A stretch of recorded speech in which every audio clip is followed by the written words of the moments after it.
fresh map, get lost now with no extract. Like look, that's all me. Got my number, don't call me. We eating up, that's all beef. You freezing up, that's y'all's team. Cause we don't really lose no more. All about heating up, leaving that cold. You can see beating up, killing that show. I ain't about giving up, no.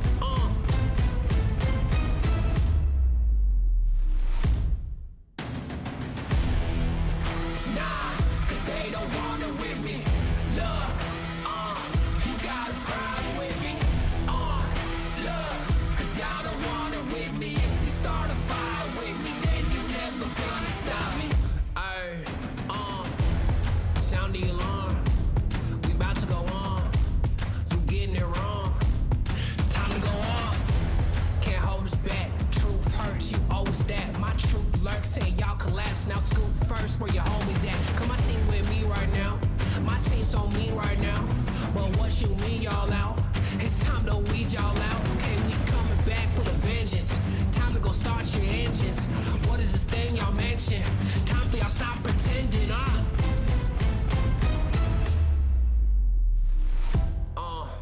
Nah, y'all can't do that. Where your crew at? Y'all can't do that. Nah, where your crew at?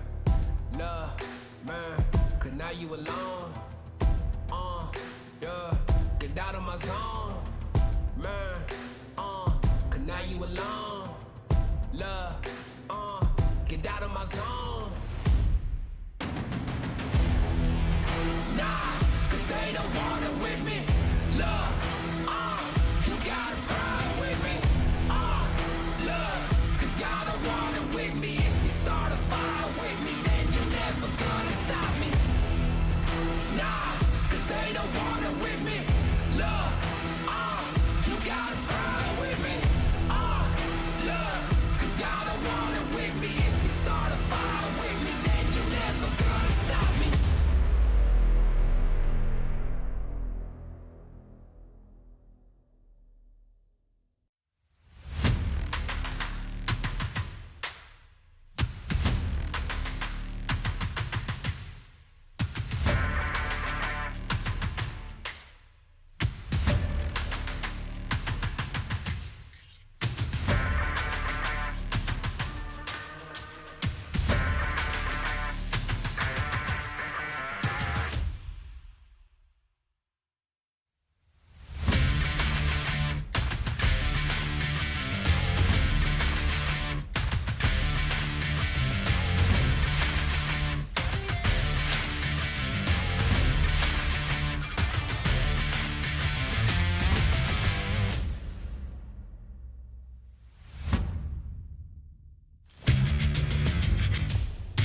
like the sound of this. Who come with me getting down to this? You better step back, get your neck cracked, get laid down where you best step. Better check that with a fresh map, get lost now with no extract. Like look, that's all me. Got my number, don't call me. We eating up, that's all beef. You freezing up, that's y'all's team. Cause we ain't really lose no more. All about heating up, leaving that cold. You can see beating up, killing that show. I ain't about giving up, no.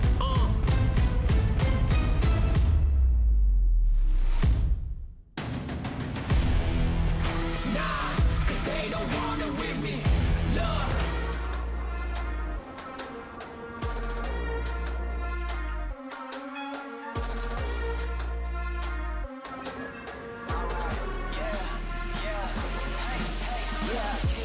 Won't stop going till a player on top know it. Rooftop penthouse suite. If you really want it, gotta own it. Fly through it, we was at the lowest. Blood, sweat, tears, the components. Riding all year, now's the moment. We are not friends, we are opponents. Yeah, I'm coming for mine. Yeah, I'm making a play, the game on the line. Yeah, I've been on the grind. Yeah, I jump in the spot, I made it my time. Yeah, look in the sky. Yeah, the stars align, no shade to shine. Can't stop it already. Emotional work and devotion, we put in this time. Look. You won't stop.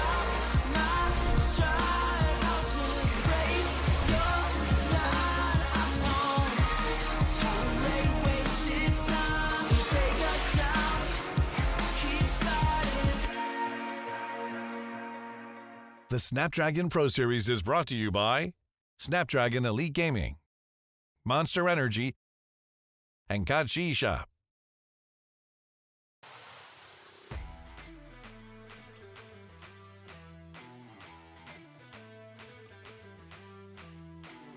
It is going to be day 4 for the challenge season group stage, and of course it's going to be super exciting as always. If you didn't catch the games last week, that's okay, because every day is going to be an exciting day. My name is Danielle, and of course joining me for today we have a brand new face on the panel. I'm so excited to welcome her. Her name is Fasya Bunny. Welcome to the broadcast. How are you doing today? I'm good. I'm super excited as all of the players have another chance and opportunity to raise up on the leaderboard of the challenge season. And not only that, they have to fight, and as well as getting the top 6 to qualify to the grand final. So hopefully they are among those who will be able to go to Jakarta. Oh exactly. My God, that would be super awesome, isn't it, Danny? It is really awesome. So I think some of our viewers, we did sort of see it on the screen as well, the details for Jakarta, but we are going to show that again later on just to remind you guys what the teams are playing for. But Fasya, you are 100% right? Teams are aiming for top 6 because top 6 will automatically qualify. Now, of course, there is going to be another 6 teams to qualify, but that's not going to be for this tournament. It is going to be for something later on. So we'll sort of have to talk about the top 6 here, because we're already on day 4 of the competition and we're starting to see a gap form with these teams, right? We've got some teams sitting on top of the leaderboard who are sitting on, I want to say, the top of the treasure pile. They've got most of the points. They're feeling very comfortable. And then you have the teams that are sort of just scraping by or very close to 6. And there's a bit of a gap down there, and you really need to perform if you want to try and get those points to take that 6th spot away. So it's very highly contested. But of course, we do need to see what happens with these teams, what kind of adjustments they want to make, and how they're going to approach these upcoming games. Now, very quickly, before we jump into the action for today, here is the prize pool for the group stage. So the teams are not only aiming for top 6, but there is a cash prize along with the top 6 spot. So if you manage to get into first place, you're going to be taking home $30,000 US. That's a lot of money, especially for our region. If you miss out on first place, it's fine. You get $20,000 for second, $10,000 for third. So there's a lot of money involved for the teams that do finish pretty high for this tournament. But everyone takes something home at least. It's not going to be a duel or die for the teams that are currently competing. But Fasya, we're going to show on the screen the finals prize pool, because this is not the only money that the teams are aiming for. Agreed, definitely. I mean, who would have thought that not only you'll be able to get at least the catch of a prize or even a piece of a pie at the challenge stage, also you'll be able to get even more money. You double out your winning from the challenge stage to the grand finals, and the prize pool for the first place will be going home with 65,000. You imagine if you won at the challenge stage, you got 30,000 already. Going home to the grand finals, also 65. You already totaled out with 95,000 in your hands. That's a great investment to fight your best here on the SBS Free Fire. And not only that, second place will be going home with 30,000, third place, and throughout till the 11 and 12th place will be going home till the end with 5,000 in the hand. So definitely something that they need to look forward to and be the best inside SBS Free Fire. Yeah, it's a big upgrade. It's like you sort of start with a very small private party where everyone's having a little bit of the pie, but then you go to the buffet, right? Yeah. You qualify Oh for the my God. buffet, and that's when you go. Now, to qualify for the finals, of course, we do need to remember how the point system works and how the teams are going to qualify. So we are going to follow the standard esports system for Free Fire. If you manage to get the booyah for the round, you'll take home 12 points. Second place will get 9, third will get 8, and then as you go down, you're going to get 1 less point. Unfortunately, if you end in bottom 2, which is 11th and 12th, you're going to take home absolutely nothing. Nobody wants to be down here, but you can soften the blow. Right? Every kill is also going to give you a single point, and we have seen some teams make comebacks where even though they didn't get enough placement points, they went absolutely ham during the round. They got the kills, and they maybe not got first place, but they managed to finish top 4, top 5. I think that's a big recovery compared to just ending the round with, let's say, 3 placement points. We've got the maps on the screen here. Fasia, what are we going to be starting off with today? Well, we started out with Purgatory for the Group AB, and they will continue on to the Alpine map. On the other hand, moving forward to Group B and C, also the same map will be continuing on for Purgatory as well as Alpine. And then for the last session, we have A and C team will be fighting again at the Purgatory as well as Alpine. So it's like each of the teams, everybody will face on with each other, but in a different kind of session. But in the end, we'll see everyone meeting with each other and fighting on inside the SBS Free Fire. Yeah, I'm really excited. At first, I thought the best matchup was originally going to be A versus B, but after seeing all the games happen and seeing how the teams are performing, I kind of feel like A versus C is probably the most exciting to watch. Agree. Yeah, so it was pretty crazy, but who knows, maybe B's going to come out today, guns blazing, blow the competition away, because we're only on day 4. I think there's still plenty of room for teams to adjust their play styles, right? And try and figure out how they're going to approach those next matches. But let's take a look at our first group of teams that are going to be competing for today. So, of course, starting off, we're going to be jumping into the usual Group A versus Group B, and they are on the screen right now.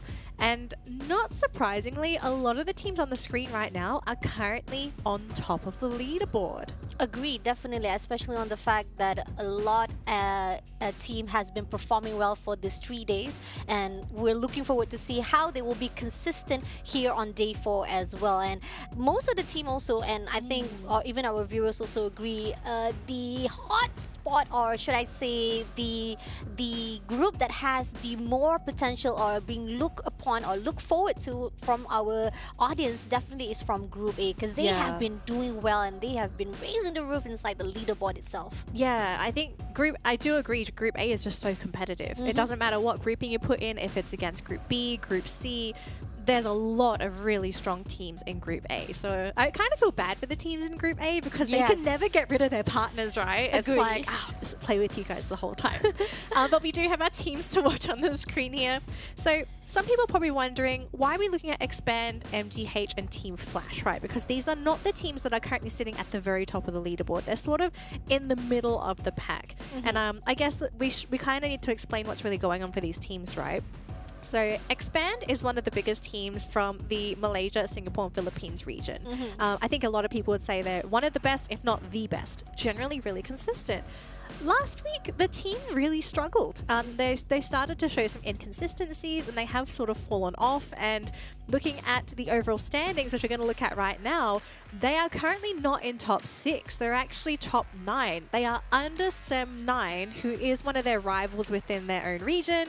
And I think if you're Expand, you kind of need to be a little bit worried about your position now. You're a little bit more than 10 points away from getting that top 6.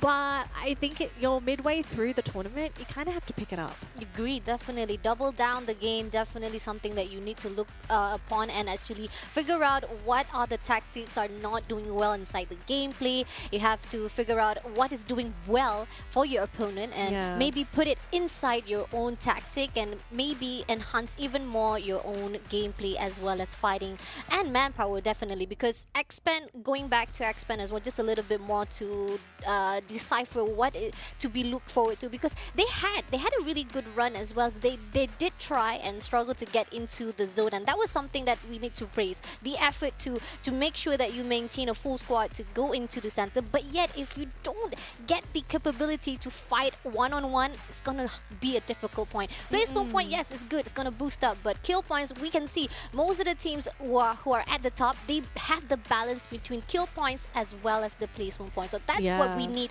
from the team itself. Yeah, I mean, looking at the overall score for Expand, they are a little bit low on the kill points. I mean, it's true. They're under EVOS Divine. They're under Heavy in terms of kills. So we'll see what happens. I mean, we've spoken a lot about Expand. We also need to talk about MDH because that was also one of the other teams that was highlighted.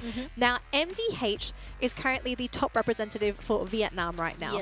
They are on the edge of qualifying, but they need to compete with SES ALFAINK. And I also want to say Sem9, right? Like, they're so close to each other.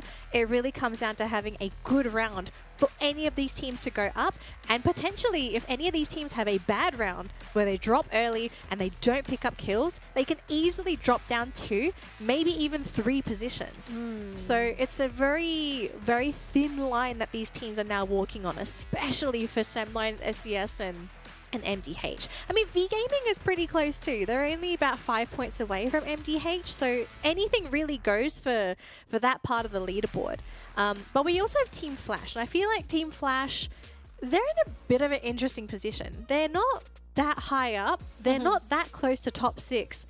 And the teams, they've shown a lot of potential, but it just hasn't been able to come to fruition. They haven't been able to really take that talent and finish the rounds well to push them up that leaderboard. I mean, do you have any idea on what could be going on with Team Flash Bunny?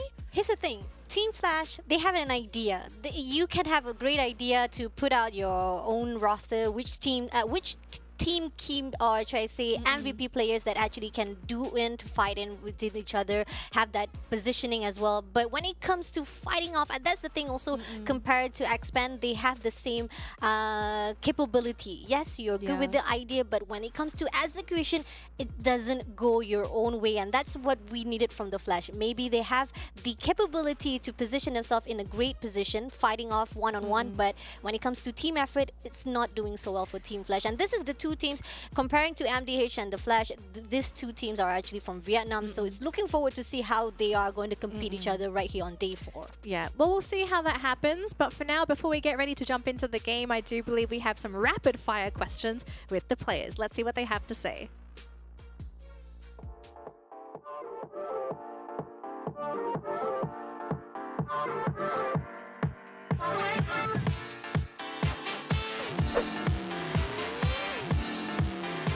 Close quarter with SKS lah.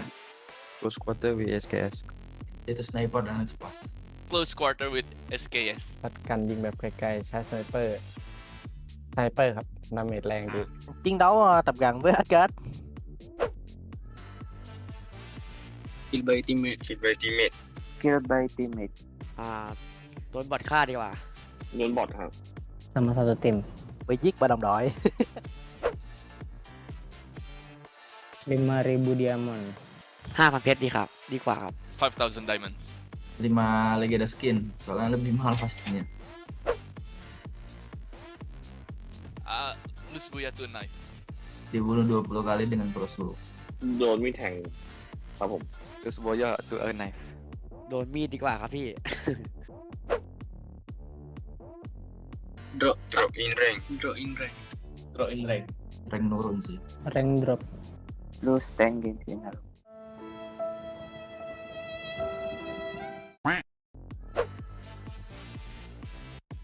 ได้cầm trên điện thoại.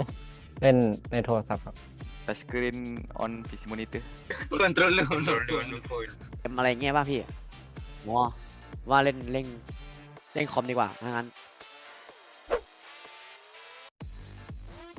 ไม่เปิดอีกอ่ะ support K ชอบเคมากกว่าครับ ด้วยเคครับ เอาผู้หญิงอ่ะ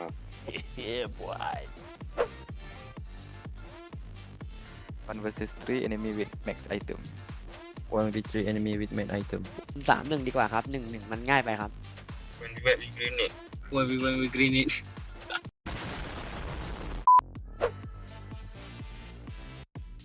headshot no scope no scope headshot No scope headshot. no scope headshot people kill will kill 20 kills no boy 20 kills no booyah. เอา20 คิวดีกว่าครับใช่ครับถ้า0 คิวมันน้อยมันเหมือนไม่ได้ทำอะไรครับ cái này đối với heavy chuyện nhỏ không boya không kill mà có boya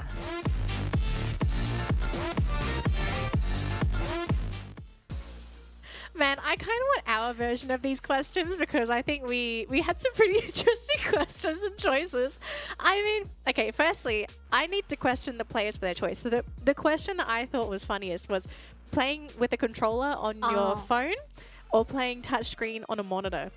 Here's the thing, okay? I think some people didn't realize this could have been a trick question because technically, isn't a touchscreen monitor like a giant phone? Mm-hmm. Why would you want to play with a controller? Yeah.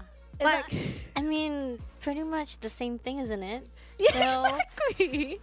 I think that was a trick question and they didn't understand that. But then again, it's okay. I understand most of their preferences. But the part that I really like the one and I really respect the last one when they say that I'd rather go for the 20 kills with no booyah. That's like, salute to you, man. You gotta kill with pride. You gotta go down with pride as well. That's the thing. And on the other hand, to feel the pride as well, you gotta give thank you to the one who make this happen. It's all for the Snapdragon. They powered our dreams and also our hopes to be the best and as a legend. Because if you want to win, you gotta win with the Snapdragon Pro Elite Gaming. Yeah, I mean, if it wasn't for them, we wouldn't have this tournament. The players wouldn't be playing. I mean, of course, wouldn't have the grand final that's happening in Jakarta. Oh my god, that's so exciting. And not only Exactly. that, if you guys are in the neighborhood, you have to check it out because that's the grand final to support all teams that is moving in. It's on 4th and 5th of February, which is next year. Yes, it's still next year. It's not this year, but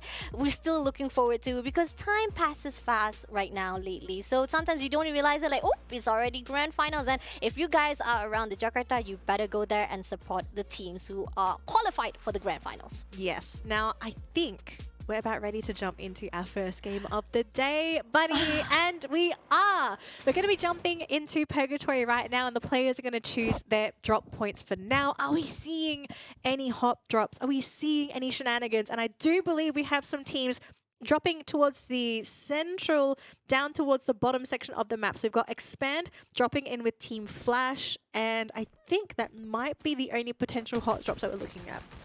We have EVOS Phoenix, one of the players going into the high tier loot zone. No one going to be contesting, which is good for EVOS. Something we've seen with this team is that if they're able to get the free high tier loot zone, they generally have really good games because they're very much equipped. And I mean, you're ahead of the competition. If you have all the end game gear, you're already at a tactical advantage because you've got the better guns, the better gear, the better protection. But for now, let's take a look at this fight here. We've got Expand dropping in with Team Flash. And so far, we've got one of the players down here for Expand. So already down to a 3 versus 4 situation. Though we got another player that's dropped down there on the side of Team Flash. So now this could be pretty good here. Expand, they're turning this around. Another player down on the side of Team Flash. I think this is now a 2 versus 3 situation, buddy. Oh, that's nice. All right, they're going in for the close range shot already. They know this is going to be the opening to fight it off. Roy comes in. Shots come through to the side of Flash. Gets one down. Nicely done. One more player to go. Going to clear him out straight away. But on the other hand, Cobra, unfortunately, will be spotted out. One of the players, they're still trying to fight it out, but finally takes down another player. And I think that will be the end because Team Flash is already eliminated. Wiped out. One team already went to the lobby. Yep, that's going to be great for Expand. Now, unfortunately, they lost the Axel, but they can eventually buy him back. That's not really a problem. But you've gotten 4 kills already. So that's going to be putting them pretty high up on the leaderboard. I mean, they're currently co-leaders so far. So the team's feeling pretty good.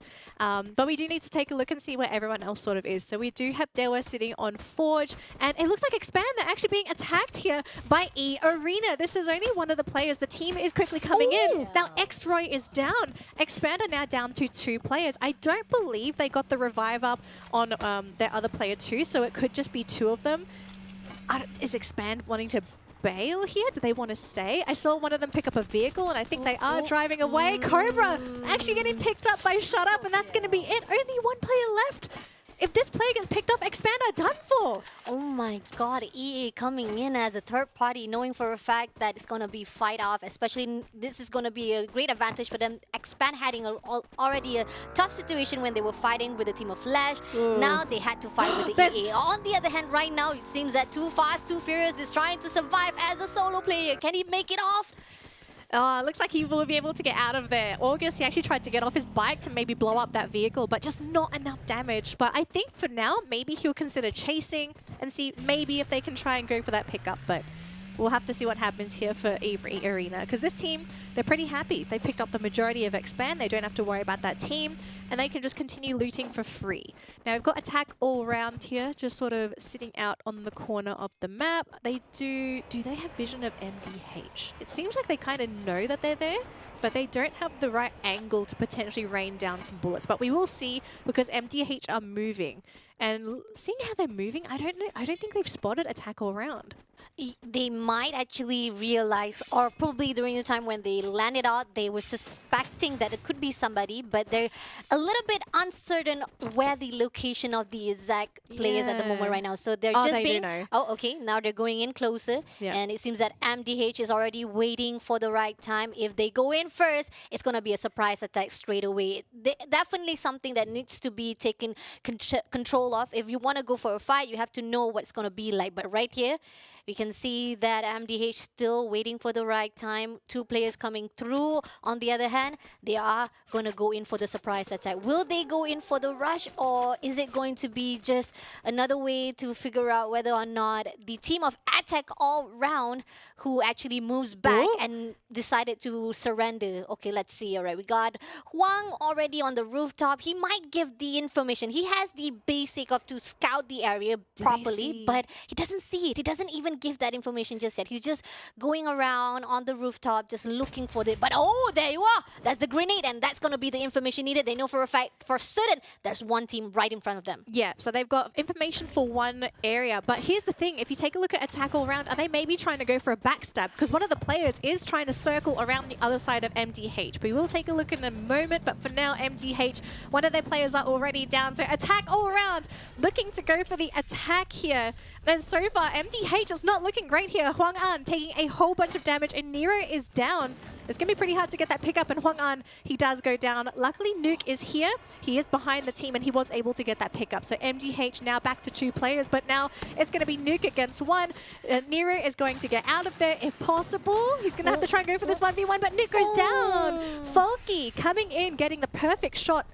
This is looking terrible for MDH. Yeah, despite they were the one who was taking their sweet time, just trying to make sure that they might be able to do a surprise attack. But turns out Attack all around takes one player after another, and now Nero has to survive as a solo player, just making sure that he will not be caught up with the fight as well. Yeah. Is he running towards a vending machine? Is there a vending machine anywhere nearby? Could be, yeah. Okay, we'll see if he's able to get that pickup, because it's going to be a pretty tough game if you're not able to pick up your teammates. On the other side of the map, though, while that fight was happening, we did see Cobra get picked off by the side of DEWA, so it looks like the game is just not looking too easy there for Expand. This team is now down to two players. I think they are looking to try and get another buyback if possible, but Expand really crippled this game. They've been trying to get these players back up, and they've just been shot down like birds, it seems. Agree. On the other hand, Sam9, they're not actually in any engagement. They're already just scouting an area, trying to find the right positioning. We have one player right on the Tyrant, making sure that he'll be able to scout throughout the whole entire map. Maybe that will be a great tactic to make sure that you have the better upper hand, and especially the information of which team will be going into the safe zone. And that's good.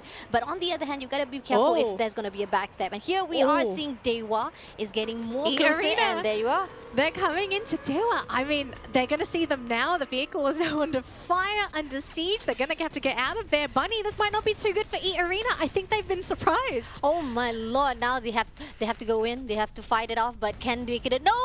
August will not be taken out, but now 2-on-2. Will they be able to fight it off? But unfortunately, we can see EA is struggling as well. DEWA virus coming through a little bit of the wall to make sure that it's not going to be easy for them to take it off. But still, the resistance will not be denied as DEWA takes them down. Nicely done. Wow, EARENA, they got completely caught off guard. They weren't expecting to run up into a team on that hill. Oh, Bam's actually being dropped there by Limit. That's going to be a bit of a pick-off there for EARENA, but Limit realizes it's just basically him against a whole other team. Is he able to get the shots? No. 11th place for EARENA. Bit of a shocker, actually, because this is one of the favorites to win this round. So EARENA to finish in second, that's definitely surprising. Agree, definitely. The fact that we know that EARENA is already on the top of the leaderboard and yet... I think second place, right? Yes, second place. They are the top two at the moment right now, and this is not going to look so good on that leaderboard, but yet again, they're still comfortable. There's a huge gap between the DEWA side as well as the team of EARENA. 200 points, still a lot for any of the players or any of the team who wants to topple that second place. On the other hand, right here, we got the MDH still holding on their grounds, trying to get into the zone softly with the edges of the zone. Here's the thing, you want to make sure you want to get it safe, but at the same time, can they make it through as Attack All Round is going to gatekeep it? I wonder if Attack All Round are aware that MDH is going to come in. Now we have to keep in mind, right? Last we saw MDH, it was just Nero. So he was able to get his whole team back into this game. Maybe they could be in for a bit of a surprise, but they are having to loot as well, right? Having all their team members go down, they've had to come back into the game naked. They've got no good guns, no good armor. So they have to sort of start all over again. But it would be pretty interesting if MDH were able to climb back into this game, because it has been pretty tough for them so far. Agreed, definitely. I mean, it's great that MDH Nero was able to give back hope to the teams as well. But on the other hand, they're still struggling. And it seems that we are seeing that EVOS Phoenix is also going to flank to the left side, reposition themselves on the high ground, meeting off with the Attack All Round. Uh-oh, this is going to be one heck of a fight. Now, this is the tournament favorite so far. The Thai team that has put a lot of pressure on the competition. They have no kills under their belt so far. So this is technically their first fight. And it's going to be against Attack All Round. Now, nobody has taken critical damage on the team as of yet. The team's looking okay. But look at Axis. Axis are coming in and looking to pressure Attack All Round on the other side. I wonder if this is going to be them helping the fight, or maybe if they're going to be giving these kills away to EVOS Phoenix. And so far, it looks like Axis not really able to put a dent into this team fight at all. If anything, they're just being gate-kept here by Godcrust. Agreed, definitely. And look at that. Ty is just shooting down to the side of Axis. There's one more, and there you go. Shutting down straight away Axis Esports. And I think that is going to be tough for the rest of the teams. And they spotted out Attack All Round now. They're going to finish off to the side of Attack All Round. Shots coming through right now, but they also having a little bit of trade off the favor as well. Now, Jonah got to be careful right here. It's a little bit too open, but then again, comes back alive, takes down, already knocked down one of the players from the team of Attack All Round, but zone is closing in, so EVOS Phoenix got to actually clear out, especially leaving that attack as well as positioning. Yeah, so it looks like the teams, they are going to have to try and catapult themselves into that fight. But so far, it was pretty interesting here for Attack All Round. They actually flew right into First Raiders, and we did see some casualties in that fight. And I think it's not looking too good for Attack All Round as they had to turn around here over to EVOS Phoenix. But on the other side of the map, we actually have a couple teams going in for the major team fight so far. We've got Anxiety going head-to-head. And the team, they're sort of pinned under this compound right now. They don't have too much cover to work with. It's rather open, and the team's not feeling too confident, wanting to hide under that cliffside. Axis Esports, unfortunately, going to be eliminated in 8th place here, but it looks like for now, NIGMA wanting to get their hands dirty, wanting to pick up those kills, and poor Anxiety are just stuck on this cliff. They can't move. Exactly. If they do anything, it's just going to actually expose themselves or either being backstabbed by the other teams right now. On the other hand, look, you got Sem9 under the cliff. Oh my and Expand. There are 4 teams in this area. It is insane. It's like they're literally letting themselves being killed right here. They're cornered out already. There's no way out for the team Anxiety. On the other hand, right now, they're still trying to survive at the edges of this high cliff. Can they make it through now? They're trying to fight off one of the players from the team, but can they get it done? Okay, got one already, a little bit more. Can they make it do so? But unfortunately, does not it all. They're a little bit passive-aggressive, but still, they're trying to maintain a good positioning so that they won't be taken down easily. Oh no, Anxiety, they're going down one by one. NIGMA Galaxy, they were super aggressive, just ran right in there, shot them down, and that's going to be a number of kills.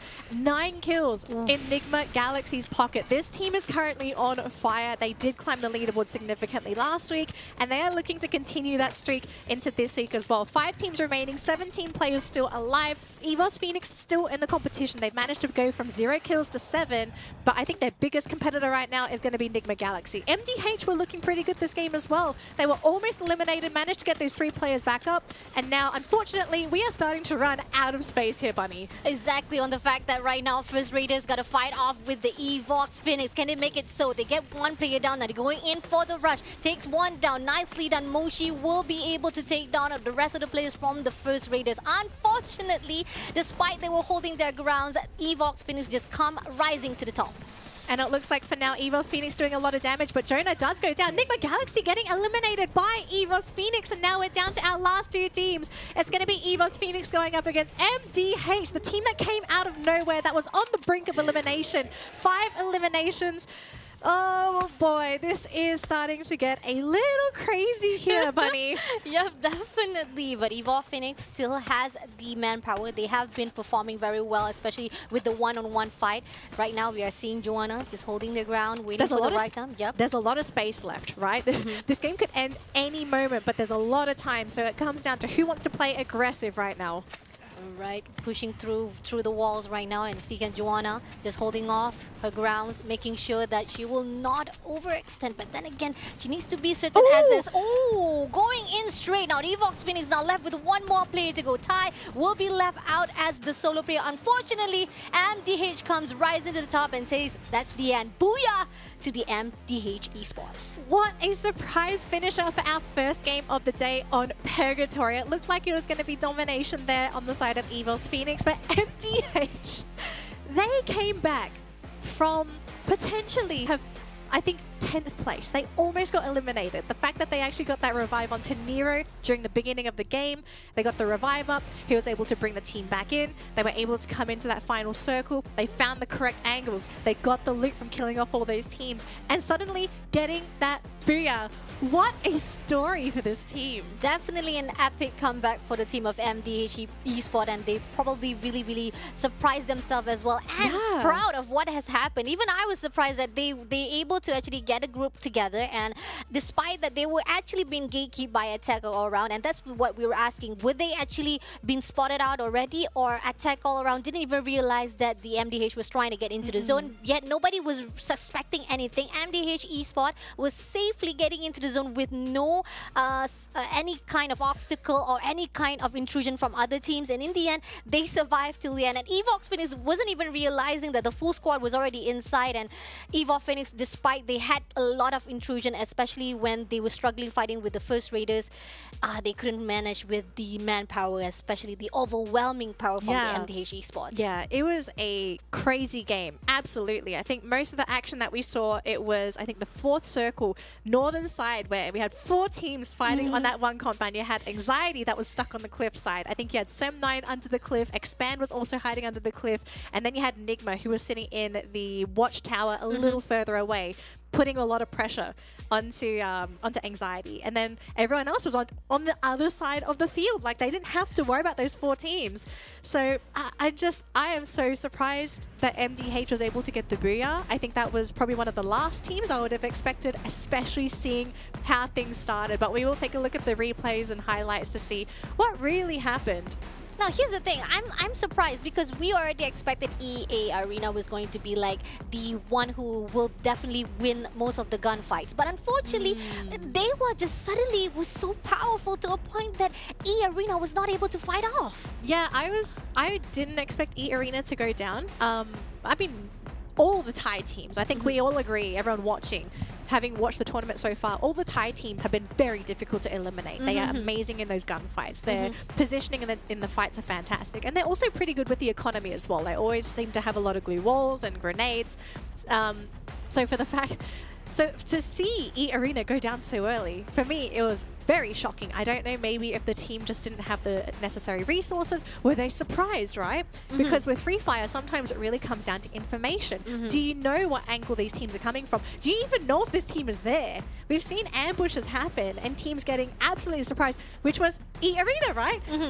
MDH hiding on the cliff. They were just waiting for stuff to count. They were just waiting patiently for the kills. EARENA drives by, all of a sudden, ratatatatata, dead.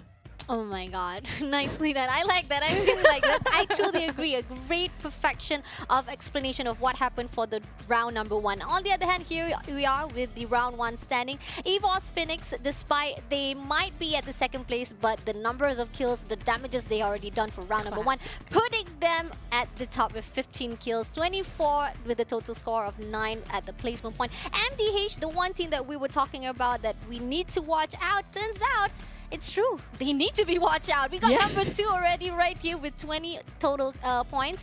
And NIGMA Galaxy, on the other hand, great kill points. I gotta say, one of the best points of NIGMA on the fact that they waited for the right time to go into the fight with anxiety. And that's what boosted out with 10 kills for themselves. Expand Malaysia at the 4th place with 9 kills. First Raiders Eclipse, they maintain with the positioning. They were trying to get the best placement point. But the moment they fight with the EVOS Phoenix, it's the end for them. They couldn't get the kill points. And Sem9 with the 6th place with 7 points as well. Yeah, so off of that game alone, I do believe that MDH have actually already overtaken Sem9. Now, SES ALFAINK, they haven't played yet, so that kind of doesn't count. But we can even say MDH are now sitting in 5th spot, which this team is happy with because they wanted to make top 6. We'll talk about them a little bit later on because we do need to give some praise here to EVOS Phoenix. Yes, they didn't win, but this team, classic EVOS Phoenix. They ended the round with so many kills. I think Husky and I were sort of talking about this, and actually Victor last week, where EVOS Phoenix's average points for a round are about 24, which for a normal team is amazing. You don't normally look at 24 points, right? But yeah, for EVOS, if it's not 20-ish points, that's a bad round for that team. So to see EVOS come back in, start the day strong, 24 points. Sure, they didn't get the booyah, but you still got 24 points.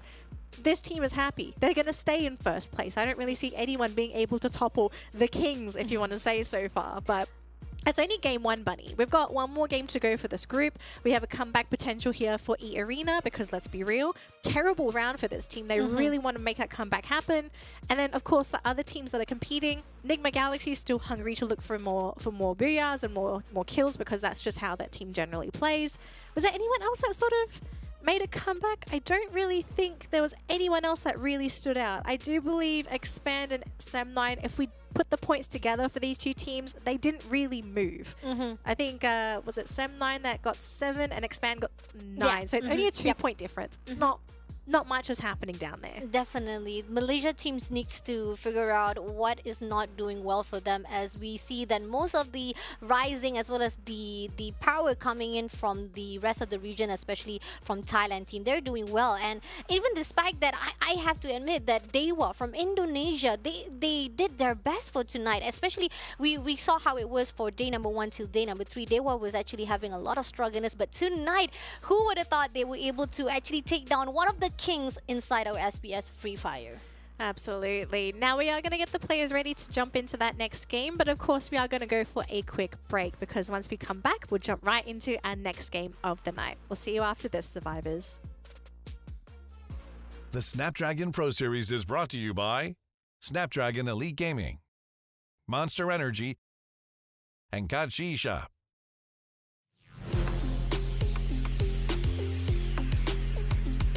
Tim kita orang dari Malaysia. Nama tim kita orang Esports, Shahid, Flame, and Neptune.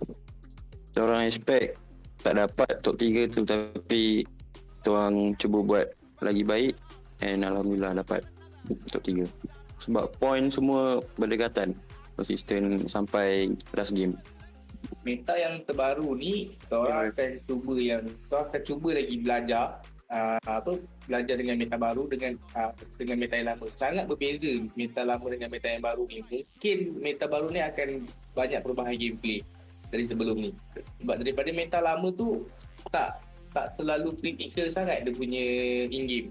in-game effect. Tapi meta yang baru ni terlalu susah lah untuk kita orang akan main untuk next major. Kita orang tahu markah semua dekat. Jadi kita orang waktu last game, kita orang tak akan turun di spot yang sama. Kita orang tahu mesti akan ada pelanggaran di last game kerana markah semua dekat kan. So last game kita orang tak turun kita orang punya drop spot.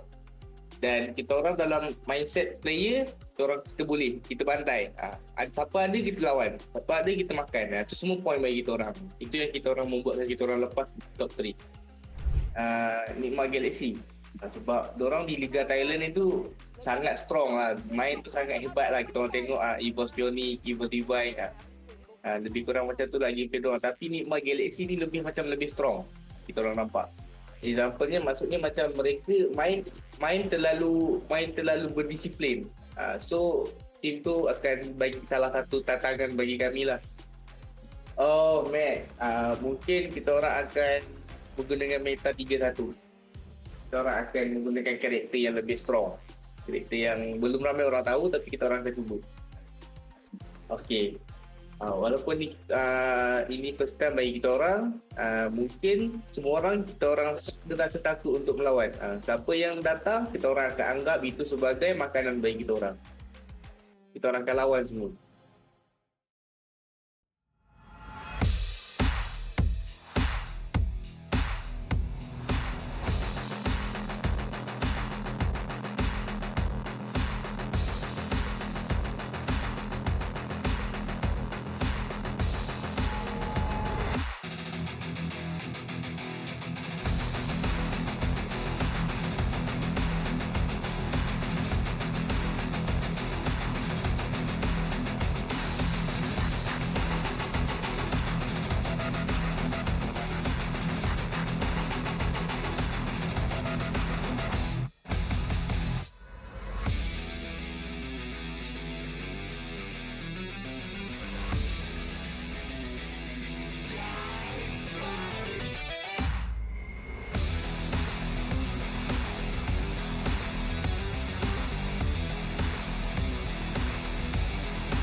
They don't want it with me.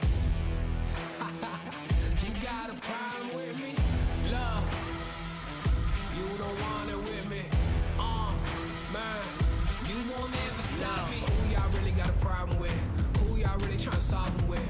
Who don't really like the sound of this? Who come with me getting down to this? You better step back, get your neck cracked, get laid down where you best step. Better check that with a fresh map. Get lost now with no extract. Like, look, that's all me. Got my number, don't call me. We eating up, that's all beef. You freezing up, that's y'all's team. Cause we really lose no more. All about heating up, leaving that cold. You can see me heating up, killing that show. I ain't about giving up, no.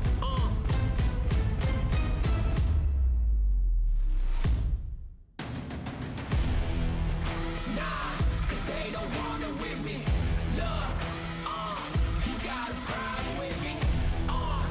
Look, cause y'all don't want it with me. If you start a fire with me, then you never gonna stop me.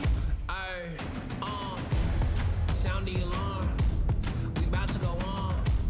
You getting it wrong.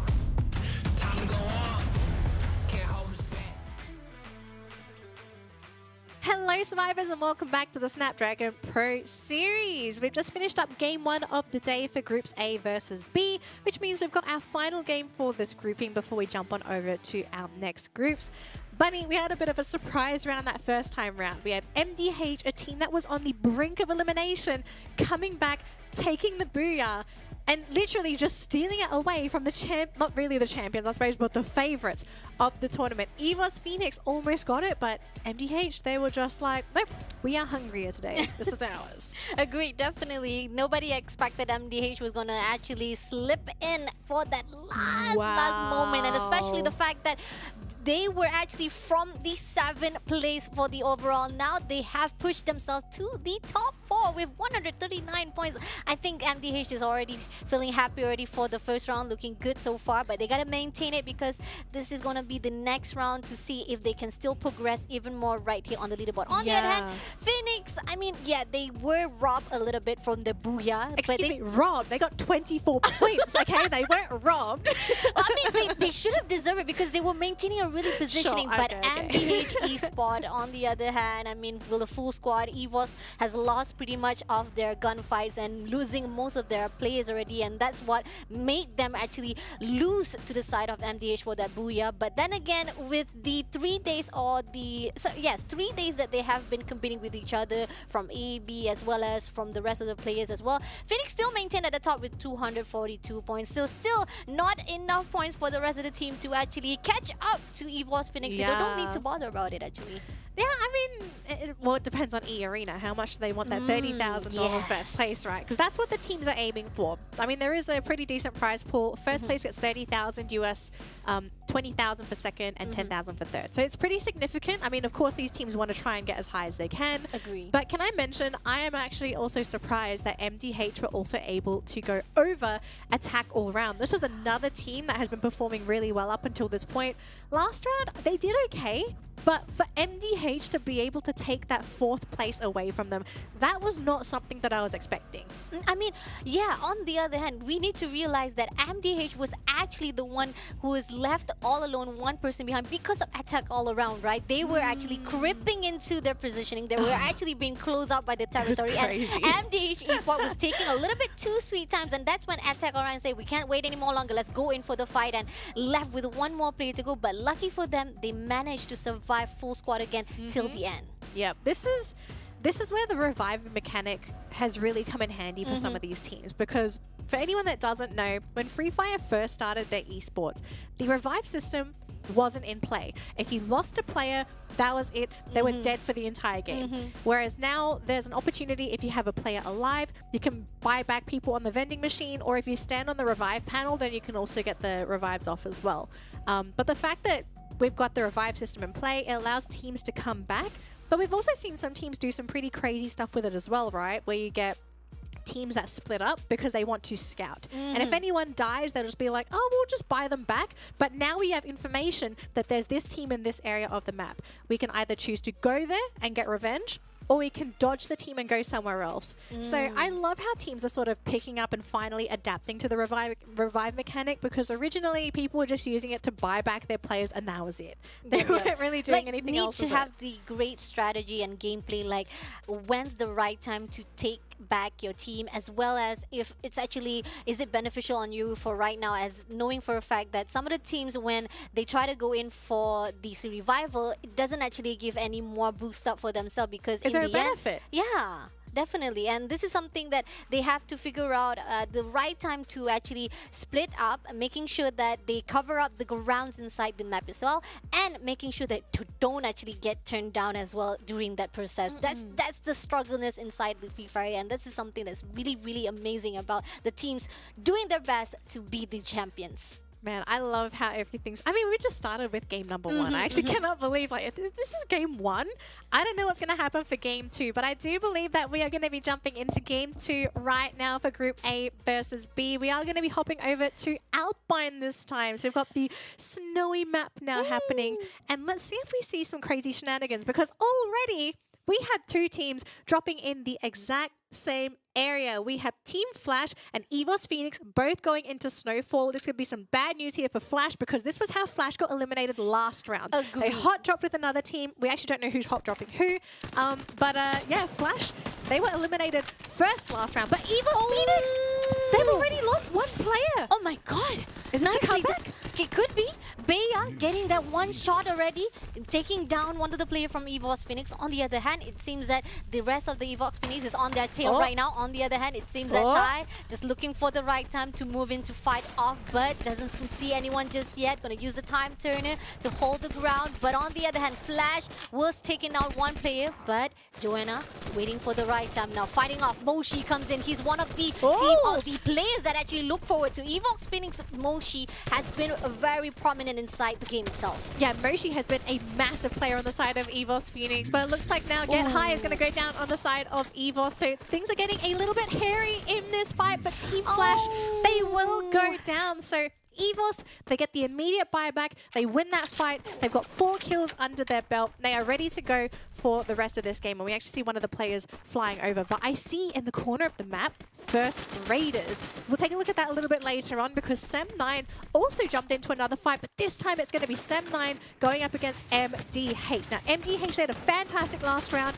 Are they going to continue in game number 2? Let's see, because when it comes to gunfight, they're not doing so well. But when it comes to Sem9, they're able to take down 2 players already. Now left with Ashura as well as Zen OP. Not looking so good for the team of Sem9. They were struggling for the first round as well. But now fighting off with the MDH, it seems that the motivation from that Booyah is giving even more sustainable for the team of MDH Esports. Oh gosh. Okay, so First Raiders are going to be going towards EVOS Phoenix. Now, of course, the teams, they don't know who they're actually fighting against. So this could be we could be in for a bit of a treat here. EVOS Phoenix, an amazing team to fight, but how good are First Raiders going to be? But it looks like, EVOS Phoenix have actually fighting! And Carl gets shot down! Surprise! Surprise! Welcome to the game of Free Fire where your head is mine.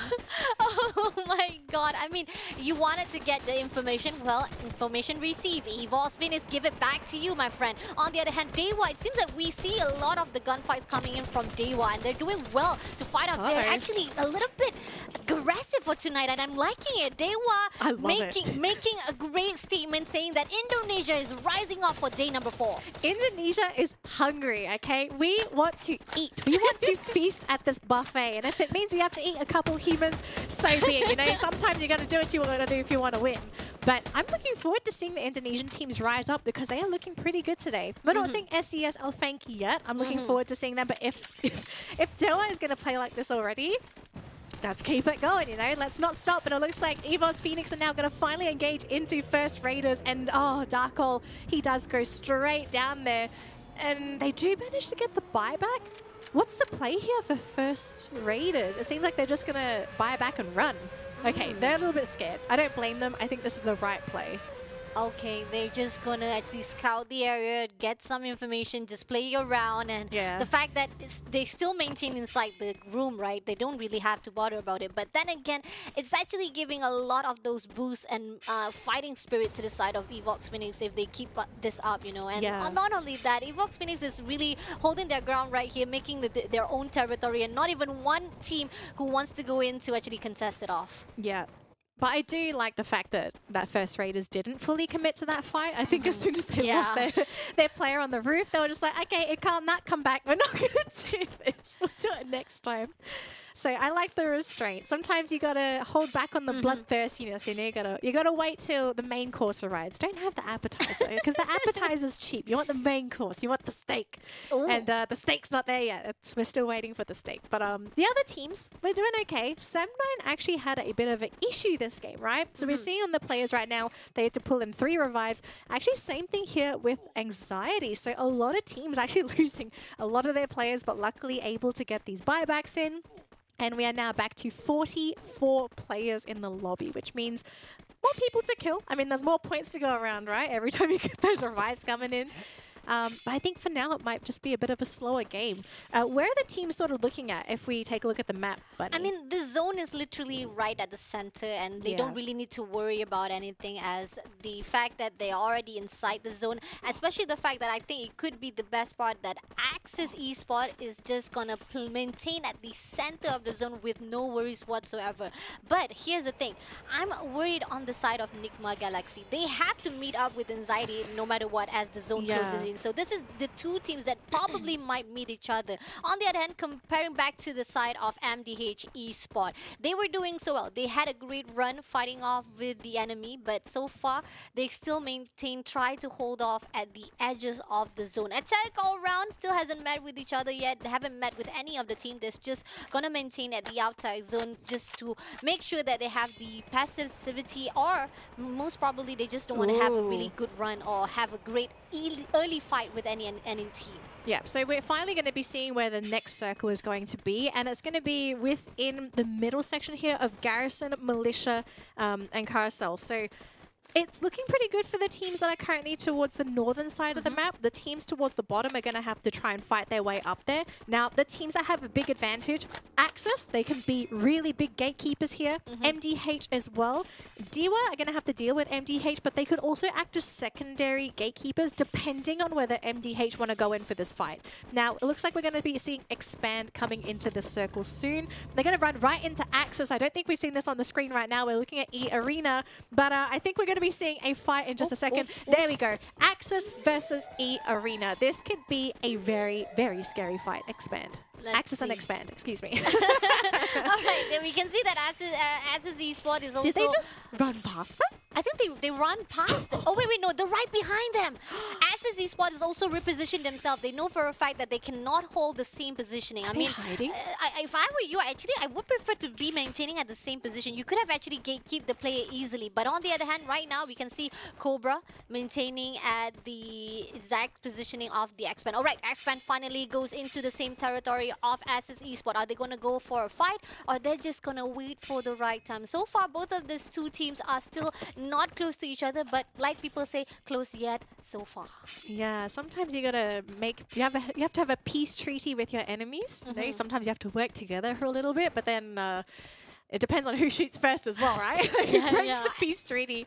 But this map is looking really small. And Bunny, we're looking at 11 teams still alive. This is not normal. Normally, we're only seeing about 6 teams left, but so far we're going to be seeing one of our first casualties coming into this next circle. And DEWA, players are dropping like flies here. EARENA looking to go aggressive here. Oh, nicely done. But now we see that Virus also wants to do a little bit of retreat favor. He want to do a revenge. Can he make it done? He's trying to give a little bit of the shot to the side of EARENA, but still not enough to down anyone just yet. Rens, on the other hand, is just going to hold their ground, hold their positioning, not going to do anything, but that's not going to do anything for the side of DEWA. If they want to be aggressive, as we saw previously, they have to give at least something, especially for the fact they already know positioning of EARENA. And on the other hand, Sam9, it seems that they are hiding at the edges of the zone and looking to the side of First Raiders. Are they going to shoot or not? Raja! Raja has already been shot by somebody. Who could it be?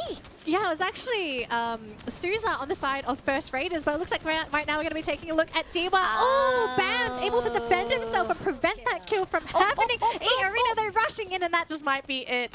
Oh, goodness. DEWA Esports eliminated by EARENA, and luckily Limit did not die. He may have been down, but they are going to be able to pick him up. So EARENA looking to end this round strong, especially with how badly their last round went.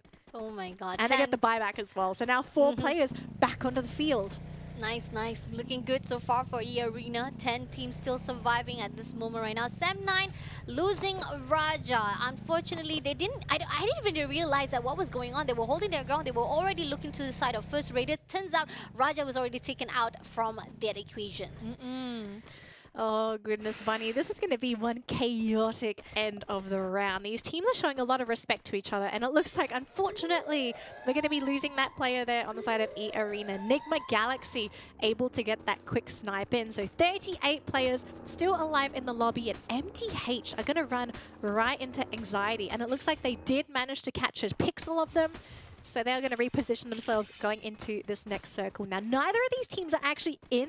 They're gatekeeping each other. So we'll have to see who manages to get the first down, or if maybe the teams will just sort of say, hey, we got a truce. Let's both get in the circle, and then we're going to fight for it tooth and nail. Who knows?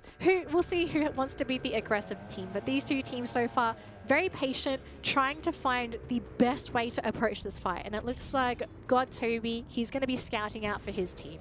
All right, God Toby is waiting for the right time. But you gotta be careful. He spotted out one nuke, will be shot. 1-2 shots, not gonna be enough. But on the other hand, information will be given out. And Anxiety right here is also been spotted out by Sam9 as well. Oh, okay. It seems that Anxiety is right on the rooftop right now. Grenade to the side of MDH does hit someone, but not gonna be enough. But the zone is closing in now. Anxiety, they will be gatekeeping MDH Esports, making sure that they will not be able to get easily into the zone. And oh my lord. Access Esports and Attack All Round, they are basically fighting within probably the smallest compound I have ever seen, and so far Access are looking fantastic. They're able to win that fight off and pick up the 666 Wrath, back up to 4 players, and this looks like this might just be it here for Attack All Round. They've only got 1 player left. I think this player is hiding.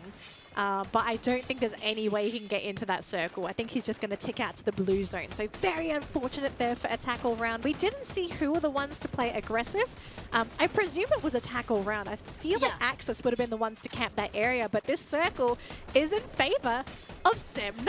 Oh no, and it seems that Anxiety, like we said already, they're going to gatekeep. They're going to make sure that none of the team will be able to get into the side. The entrance has already been denied by the Anxiety. On the other hand, right here, it seems that the first Raiders is next to each other, right at the center of the map. They are holding off their ground, not going to be fighting with the rest of the team, who's actually fighting off. We got the SS Esports rising off, fighting with the team of EVOS Phoenix. One shuts down. On the other hand, right now, can they make it through? Raph all alone right here. Oh, a lot of the grenades been thrown out, and it seems that SS Esports still trying to maintain their positioning. That's going to be first Raiders eliminated from the game as well. And Kanoho just gets shot down. And it looks like these teams, they're going to have to try and rush into the center of that circle, because if they stay on that corner, they're going to be continuing to fight in World War III. Neptune going to be ticking out here as Axis. Axis get eliminated by a grenade. NIGMA Galaxy exerting dominance, saying that we are going to fight you head to head. There's no way you protect yourselves. We've got a grenade for every wall. We've got a gun for every wall. No matter what you do, we are going to get in this circle. Now, NIGMA Galaxy, they are going to be the raid bosses here for EVOS Phoenix. And I'm really curious to see how EVOS are going to get in, because now they are in the blue zone. They're going to take damage. And look how open this is. I think this is going to be it. EVOS should go down. NIGMA Galaxy doing wonderful job making sure that EVOS Phoenix will not be able to take it out. But on the other hand, Sam9 right here, they're also preoccupied with the Expand team. We got Newbie right here, spotted out 1 player. All right, gonna be a little bit passive. Going in for the rush. Can he get it done? Can he get it done? He gets it done. Nicely done by Newbie right there. That's going to be it for the Axel Expand. They lost Cobra too early, and now it's going to be Sam9 going up against NIGMA Galaxy. 3 versus 4. Numbers advantage in favor of NIGMA. Now, we know for a fact that NIGMA, super aggressive team, and unfortunately for Sam9, they are not in a defensive position. They needed to be in the circle, ready to go. They're slowly making their way in, but look at this though. Stop sitting on this watchtower. Perfect vision for his team. He's able to spot everything out for everybody, and they know where they should be shooting. And unfortunately for Sam9, they are also really spread out. If they lose their players, it's going to be so hard to pick them up, especially Zen OP, who's out in the open. If he goes down, they've got to leave him, and it'll really be down to just those 2 players on Sam9. But NIGMA, again, defensive advantage here. It looks like they're about to nail this game. Definitely, and I like the fact that despite that, each of them retrading their favor, getting those shots. And I gotta see that the team of Sam9 is getting those shots landed correctly. On the other hand, right now, Zone is closing in, and Zen OP is just standing still, just gonna wait for the right time. Ashura has already been taken out, and NIGMA is not gonna wait any more time. They're gonna go in for the rush already. We got Fugard right here coming in for the rush. Zen OP is just holding the ground, but unfortunately will be shut down straight away with quadra kill for the side of the team of NIGMA Galaxy. Booyah! They able to get the second round. Oh, that was such a tough endgame there for Sem9. If the circle just went a little bit more towards their side of the map, I think it would have been a much different situation. But we know NIGMA, this is a team that wants to get into the fray. They want to fight. They're willing to throw bodies to win these fights. So NIGMA already being able to conquer that final safe area and actually forcing Zen OP.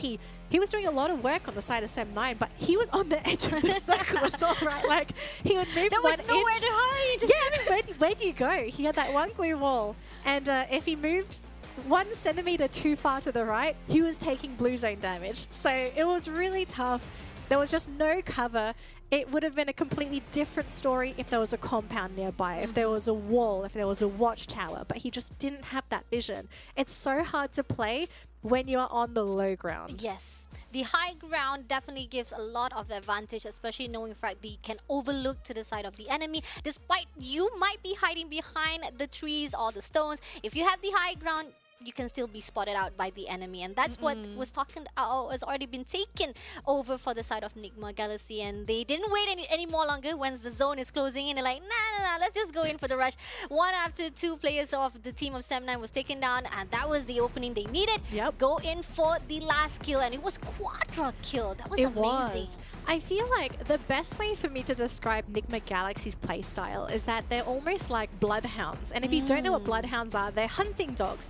And they're dogs where if they catch a scent of any kind of prey animal, any scent, any sound, if they detect something that they're able to hunt, they go right after it. You can't stop them. They will continuously go until they actually catch that animal. And it just feels like that's what NIGMA is. They hear a gunshot, they'll go to the gunshot. They hear footsteps, they'll go to the footsteps. It's not a team that backs up and plays passive. They want to be the ones that are in the driver's seat, in control, being able to force the other team to play NIGMA Galaxy's game, not the other way around. The best part is being the uninvited guest inside the party invitation for NIGMA Galaxy, yet they still maintain and success on their attempt, you know, and that's the best part. Like most of the time, when you become the uninvited guest, it will actually backfire you. But NIGMA Galaxy making sure that they hold their ground, positioning and making sure that they win those gunfights. Oh and now my they race to the top because of that booyah and those kills. 29 points at that first place, and EVOS Phoenix unfortunately will be put down at the second place. EVOS Phoenix, my bad. Yes. If there's a team that needs to worry, it is EARENA, because NIGMA Galaxy are zoning in on that second place. Now, EVOS Phoenix, they're safe, right? I mean, they've got 17 points. It really offsets a lot of what NIGMA Galaxy has done. This round, EARENA got 11. EARENA didn't do well last round. NIGMA Galaxy did rather well last round. And I'm wondering, have they managed to catch up to second place yet? Or are they close? How close is this gap? Because both of these teams, they played 2 games. Both teams still have 2 more games to go with the other groupings. It really is going to come down to consistency. Who's going to be able to place high in these next 2 matches? Who is not going to fumble the ball as well, right? Because we've seen some of these teams, you mess up one round and that's it. You lose 1, 2, 3 placements. Agree, definitely. Oh, it's insane. I mean, every decision, every step of the way, it will come with the consequences, and if it's not in your favor, it will drag you down right at the bottom of that leaderboard. And if it's good on your side, the lady luck is smiling on your side, you definitely have the best placement point as well as the kill points. But here on out, NIGMA Galaxy, after that round number 2, damage rate 8,777, headshots 11 kills, and survival time 14 minutes. Nicely done. I can't believe NIGMA Galaxy had such an amazing round.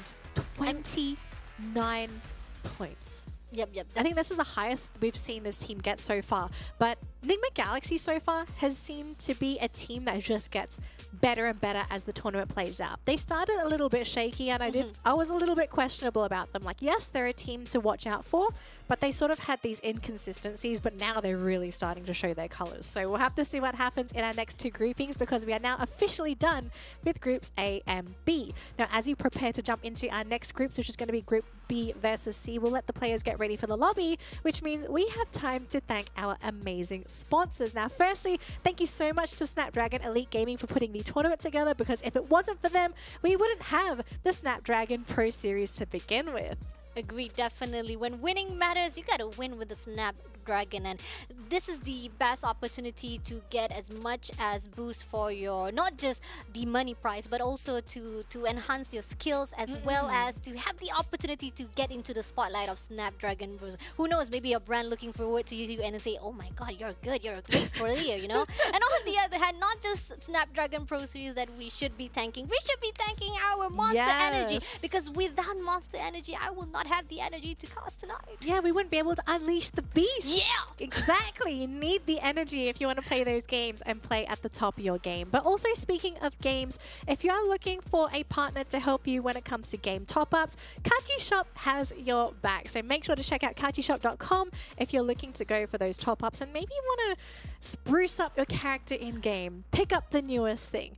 But speaking of newest thing, our next grouping is going to be B versus C. So while the players get ready, we are going to go for a quick break. But once we get back, we'll jump right into our third game of the night. We'll see you after this, survivors. The Snapdragon Pro Series is brought to you by Snapdragon Elite Gaming, Monster Energy, and Kachi Shop.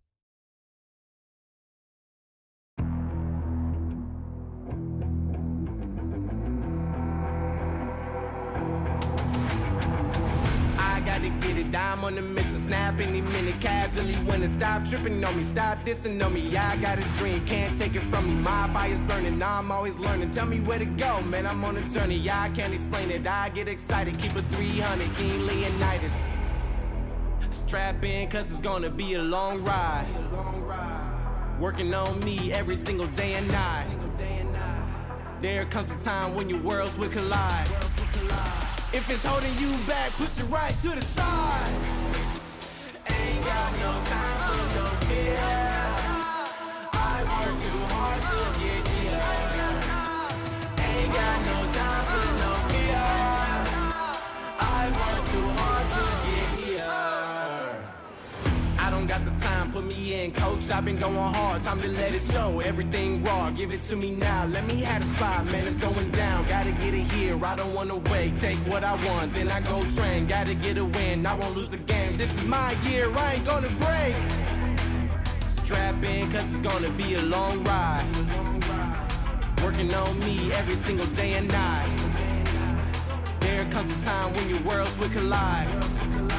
If it's holding you back, push it right to the side. On another level, I will never settle. Mind over matter, get the gold medal. On another level, I will never settle. Mind over matter, get the gold medal. Ain't got no time for no fear.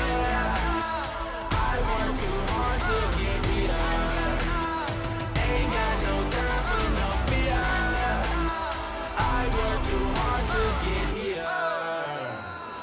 On another level, I will never settle. Mind over matter, get the gold medal. On another level, I will never settle. Mind over matter, get the gold medal. On another level, I will never settle. Mind over matter, get the gold medal. On another level, I will never settle. Mind over matter, get the gold medal.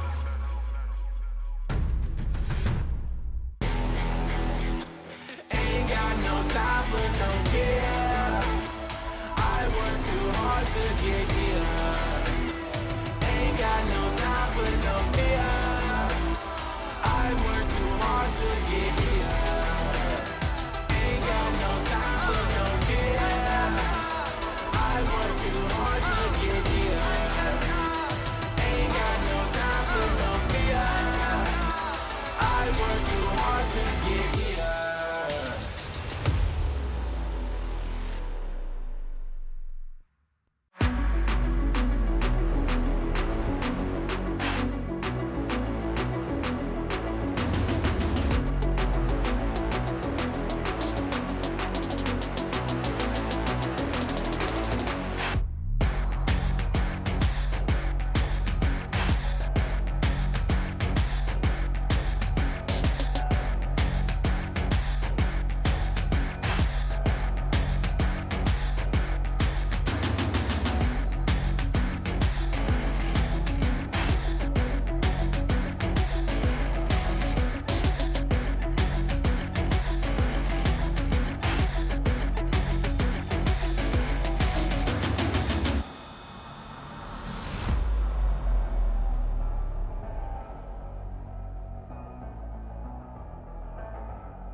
survivors, and welcome back to the Snapdragon Pro Series Challenge Season Group Stage. It's day 4 and we finished up our first one group of the day, which means Group A is now going to be sitting on the sidelines. They can have their dinner, they can watch their games, they can maybe even get ready for their games later on, because that means Group B is now going to go up against Group C for the next 2 games. Now, Bunny, we're going to rotate back to Purgatory for our first game, but who are the teams that we're sort of having to look for in these next 2 games? Because we have some teams that are really having to look for points, and then you have other teams that kind of need to gatekeep.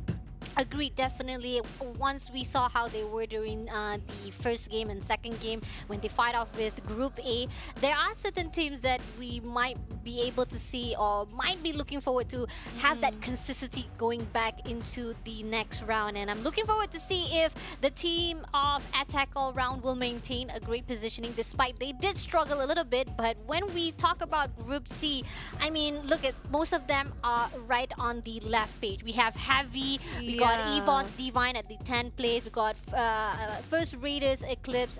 We got Team Flash as well as FARANG and King of Gamers Club. Not looking so good for our Group C. But the only team that is from Group C is looking good, but not so good, but yet they are on the left side of the page, is SAS ALFAINK. Yet despite they are not at the top 6, at least they are still in the lead to make sure they'll be able to get to the top 6. Hopefully they'll maintain a great position, because there's a gap like 20 points for them to chase after Attack All Round. Well, we also have to remember, right, the teams in Group B have also played 2 games. So we've got 2 games at least for Group C to catch up, and then they'll finish up their games against Group A. And looking at the grouping so far, so let's talk about what's happening up top. EARENA are now only 9 points ahead of NIGMA. Now, EARENA have 2 more games to play. They're playing now. NIGMA will play later. If EARENA want to maintain second place, they have to pick up points now, because NIGMA, they're showing up today. You cannot afford to bomb out today. So we'll see if EARENA can make that happen.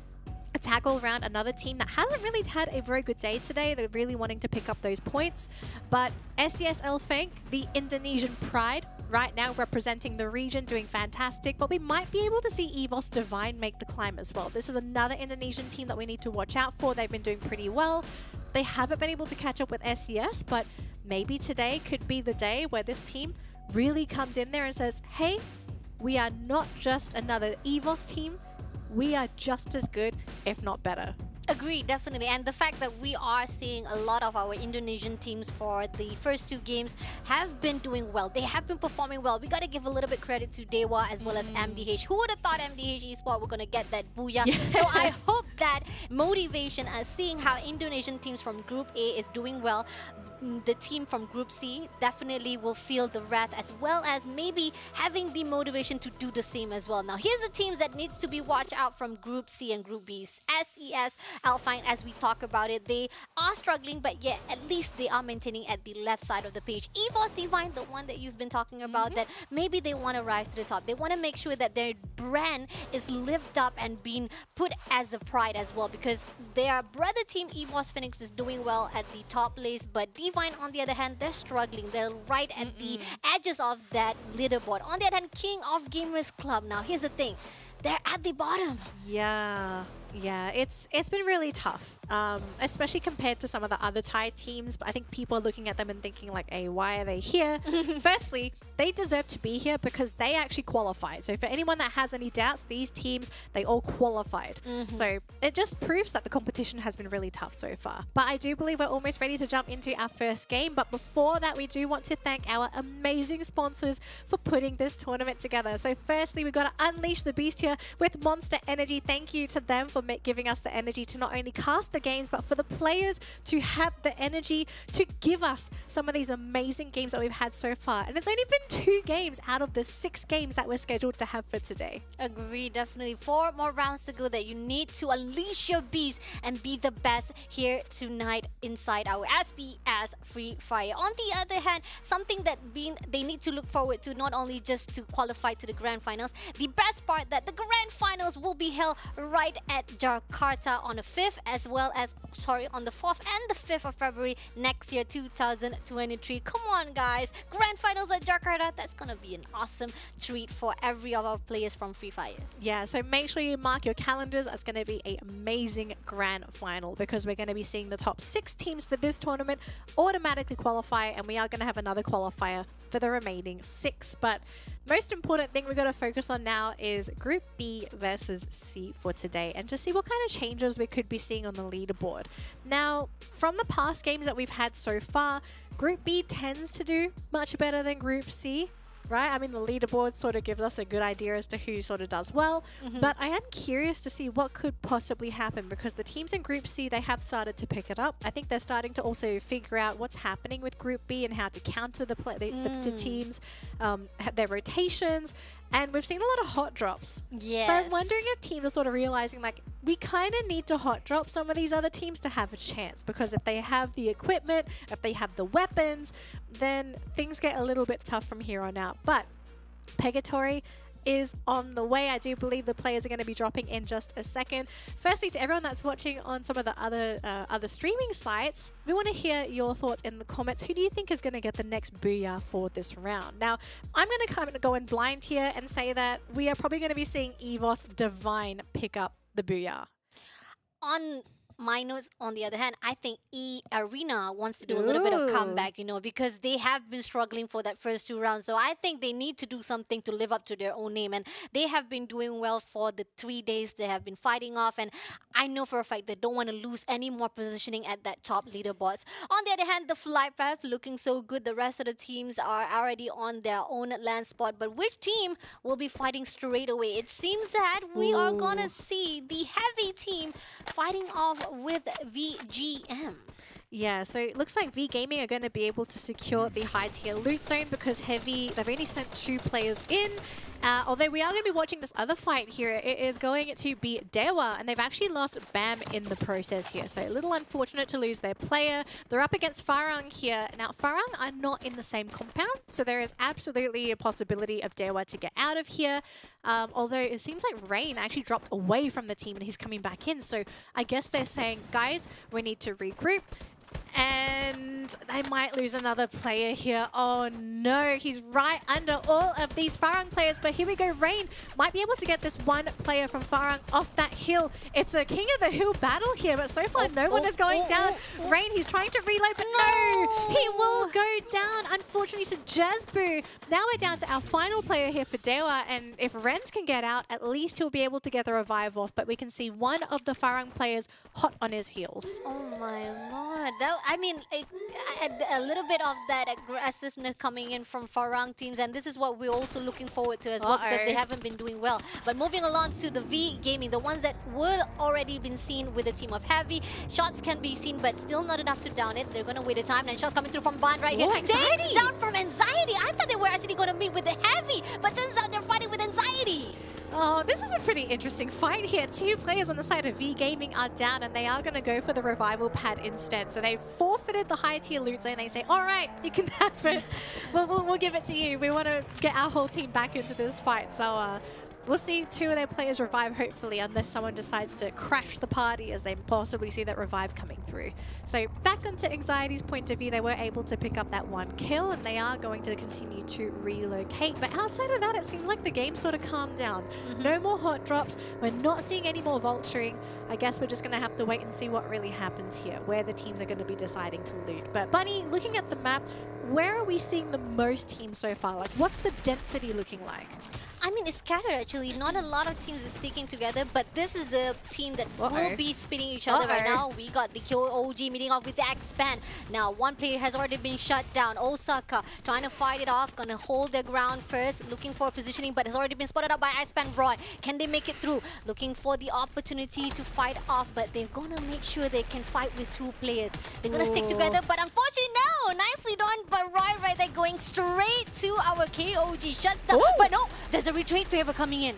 Oh, that backstab. Now it's going to be down to Oscar here to try and save his team. Now he was able to get that glue wall down. He wants to get the revive off, but look at Expand. They're just going for the backstab. Who's going to get the final shot? Who gets the lethal shot? It's going to be Oscar. So he can pick up his team. Where's the rest of Expand? Oh my god, that's a little bit late game coming in from Expand, despite they already know that the team of King of Gamers was coming in. But now it seems that Expand, are they already been wiped out? I think we are seeing Expand was actually a bit farther away. There's one player, One of the players. So Cobra is actually at golf course. He is so far away from that fight. So I guess he's going to be trying to aim for that vending machine to pick up his team, but oh, that could have been different if Cobra was there. I mean, here's the thing. Yes, you want to make sure that you have a great tactic. One player going in for the scouting area, and 3 players have to maintain that manpower. But it's not going to be easy to fight with a full squad, I'm right? looking at the map, and Cobra is running right into Team Flash, and oh god, attack all round is right next to him as well.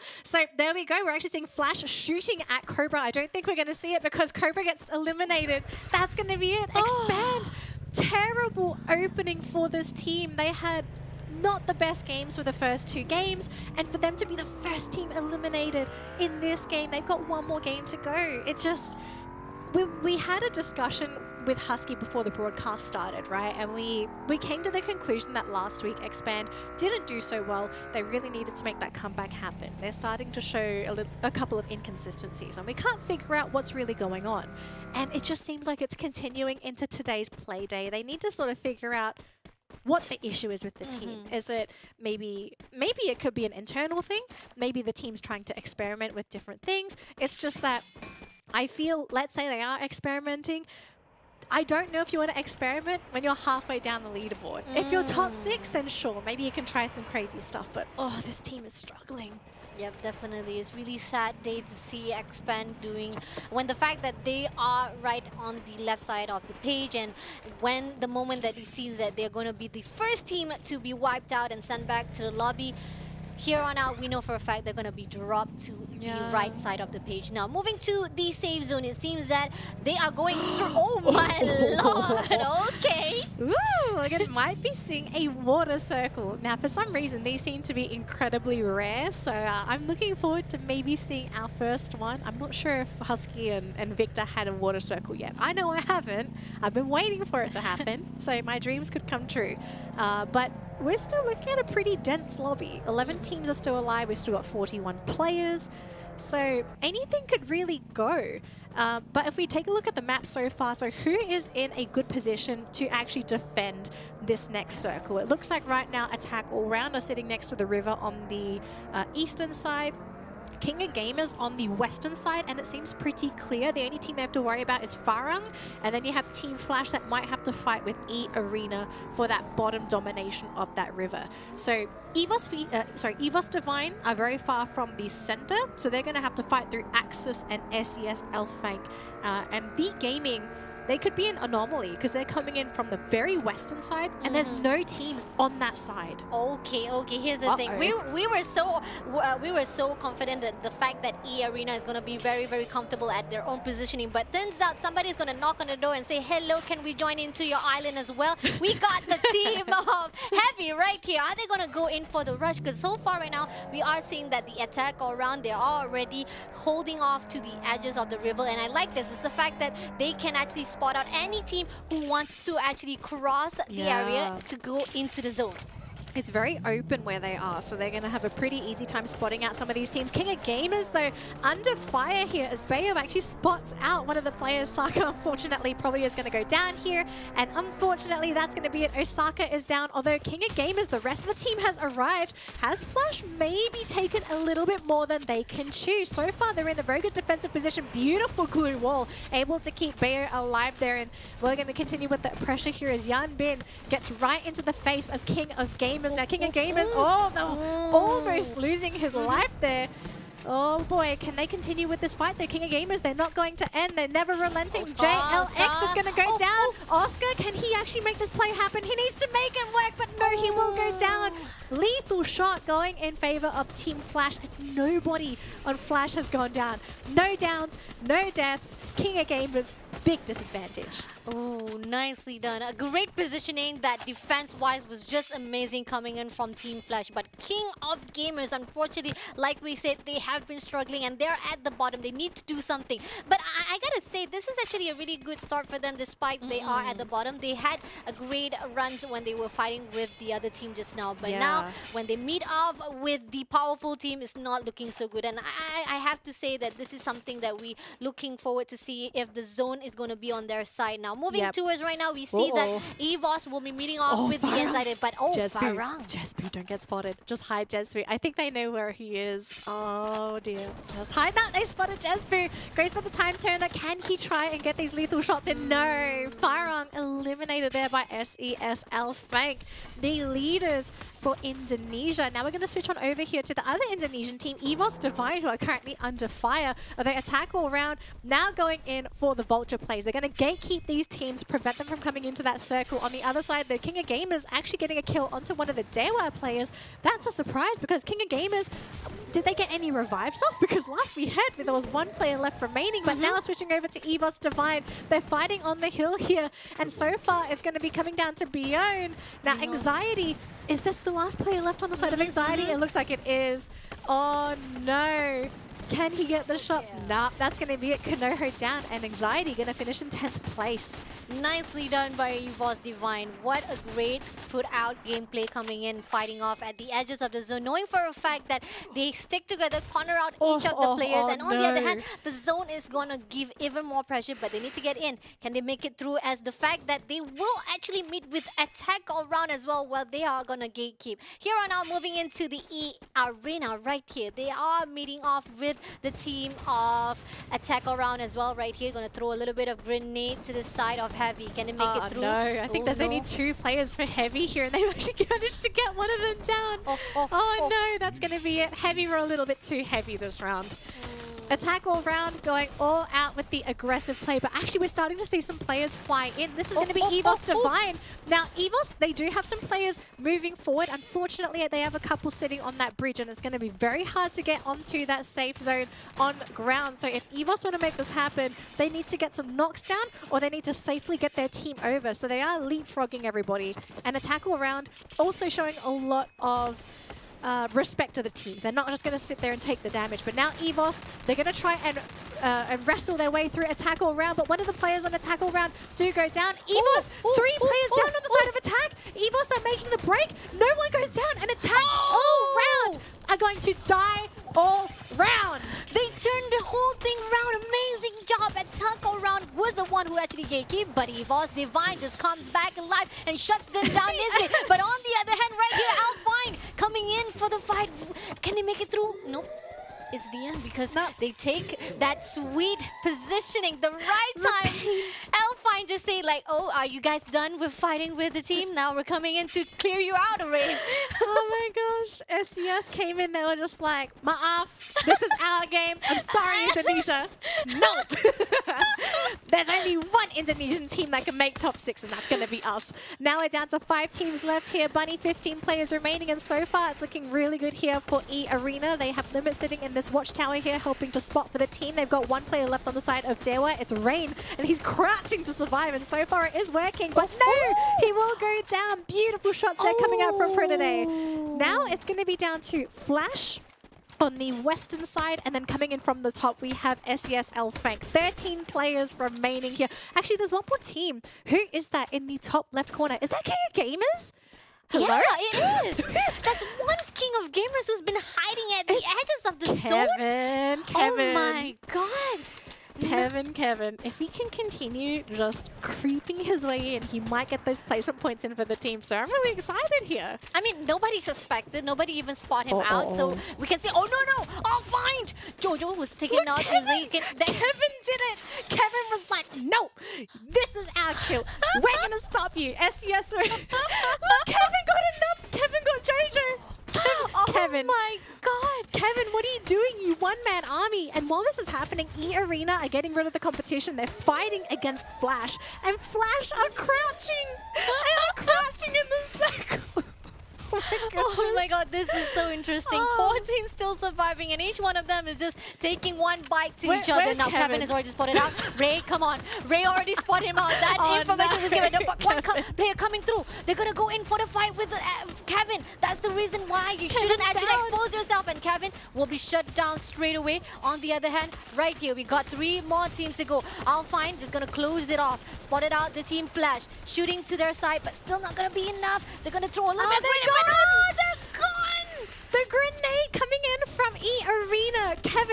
single-handedly denying SES ALFAINK this Booyah, which means it's now going to be down to Team Flash going up against EARENA. Now Flash, they will be able to pick up BA, but he goes down right away. And look at this, EARENA rushing right at Team Flash. They say, this is our game. We don't care. And they get it, Bunny. They get the Booyah. EARENA make that comeback happen. Nicely done. This is what we were asking for. We knew that EARENA was going to actually go in for the comeback. They had been struggling 2 rounds and they felt bad fighting with the Group A, and now they actually, with Group B, and now when they fight off with Group C, they take this opportunity to say that, hey, this is it. Let's get it on. Let's push our team back to the right positioning inside the leaderboard. Nicely done. Look, it's... SES ALFAINK are gonna be slapping themselves after this game. They got single-handedly dismantled by Kevin. Who, on King of Gamers, give this man a promotion. Give him a medal, a ribbon, dinner. I don't care what you do. If it wasn't for him, there might have been a really good opportunity for SES to get the Booyah there, but because he was able to keep them busy, it gave an opening to EARENA to reposition, put themselves in that circle, and then they pressured SES because Kevin, he got that 1 kill by himself, which means you only had 3 players left on SES. Agreed, definitely. Oh, and not only that, the fact that SES was actually a little bit preoccupied and they want to push in. They either want to go in for the fight with EA or they want to go in with the Flash, but knowing that Kevin was already on their guard and say like, no, we're gonna get that person out, he's actually a little bit slithering to our side. It's a little bit messy on the side. Now here's the highlight for that round just now. It started out with V Gaming when they were actually fighting off. There was 3 teams. They got Heavy, they got X-Pan, and it was just a hazard at that moment. And here now, this is the question that we were asking: why? It could have been a great wipe out coming in from Team X-Pan if it wasn't for Cobra being so far away from the team members. Yeah, I just think in that situation, it felt like Expand maybe were a little bit too confident going into that fight, because we know Expand, they're very mechanically gifted players. They're really good when it comes to those team fights. I just didn't think I think they didn't think, excuse me, that they weren't going to be able to get that final hit in, because normally they're very confident and normally they land their shots. It was just that one time that it didn't. And without Cobra there to be able to back the team up, they just lost the entire, well, not the entire roster, but they sort of lost everyone except for Cobra.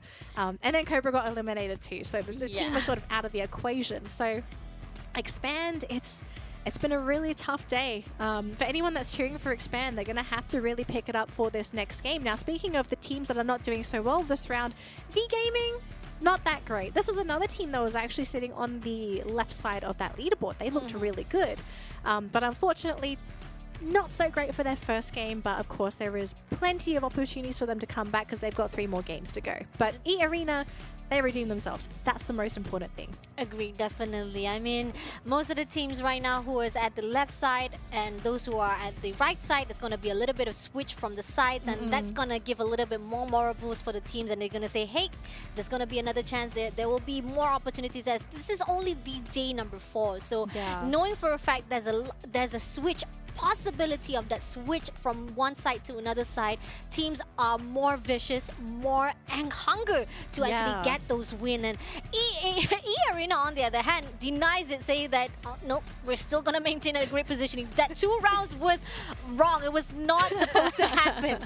But great job for this 3rd round. EARENA with the first booyah of the day with 25 points. ALFAINK, on the other hand, finally gets 19 the groove. points. Yeah, got a groove finally for this day, that round 3. It was their first game today, and to start with 19 points, this is great. I mean, all they want to do really is just get back to where they were at the beginning of today, right? I think they were sitting in 5th place on there? Yes. Yes. Oh, sorry, 6th place. 2 points below Sem9. So I think if they're just able to make it back the top 6 after their games today, you'd be pretty happy. But we are going to show the featured team on the screen in just a second. I'm pretty sure it's EARENA. Like, especially after that game, they was just so dominant. They got the majority of the kills, placements. I mean, it was just a flawless game for this team. We didn't see them accidentally dying. We didn't see them make any mistakes. It's just when EARENA are on point, they're on point. Yep, definitely. Positioning-wise, definitely goes out to EARENA. They know how to tackle out the moment they want to go in for the rush, the positioning, and the gunfight. fight as well. But here's the thing. Yes, I want to give a lot of credits to the side of EARENA as the fact that they got the booyah. But Yeah. I gotta say, the one highlight that should be given credit where it's due is Flash. Yes, I think That Flash. was so beautiful when they fight with the Kings of Gameway. Despite it was not a full clear wiped out, but that positioning when they were fighting, right timing to put out all those glue wall and pushing towards to the King of Gamers, and the total wrapped out. If it wasn't for that one player just trying to run away, they could have actually get that 4 kills straight away. Look, I wonder if maybe it worked out in their favor. The fact that Kevin managed to get away, and he was the one that denied SES. You know, maybe Flash wouldn't have gotten second place.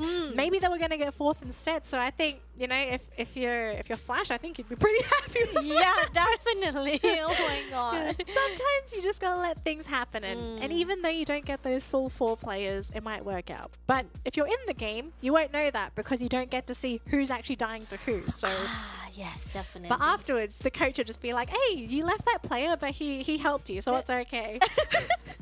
Speaking of help, we are going to help the teams a little bit get into our final game for Group B versus C. So while they're getting ready to jump into that next game, we are going to go for a short break. So as always, if you have to grab a drink or go to the toilet, do so now, because once you get back, we'll jump right into game number 4. The Snapdragon Pro Series is brought to you by Snapdragon Elite Gaming, Monster Energy, and Kachi Shop.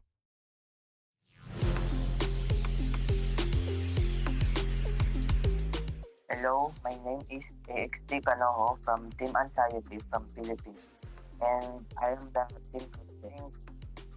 There's a lot more like other regions, other teams from a different regions, not just from the SCP. So I think it will be tougher because they have different play styles that we didn't encounter before. First, there are more teams that will play more on placement because they don't know the other team's strategies. So I think they will play for the placement first. So it's hard to go inside the zone. I think we have our own meta. We don't copy other teams. For example, the character skill. We have our own character skill. We don't copy what the other players. We play on local tournaments to prepare. We'll play like 5 to 10 games before the actual tournament. I think the previous champion, like FAN, the SEM9, KOG, AAA, and NIGMA Galaxy, because they are so good, like they know everything, like they know how to rush, they know how to manage the placements, the positioning on the map. We will be playing more on the placement, and we will just rush if there is a good opportunity. We will not take the chance to rush if the situation is not good. To our opponents, I hope you won't underestimate us, just because we are the only Philippine team in this tournament. I hope you prepare for us too, because we are good, just like you.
Welcome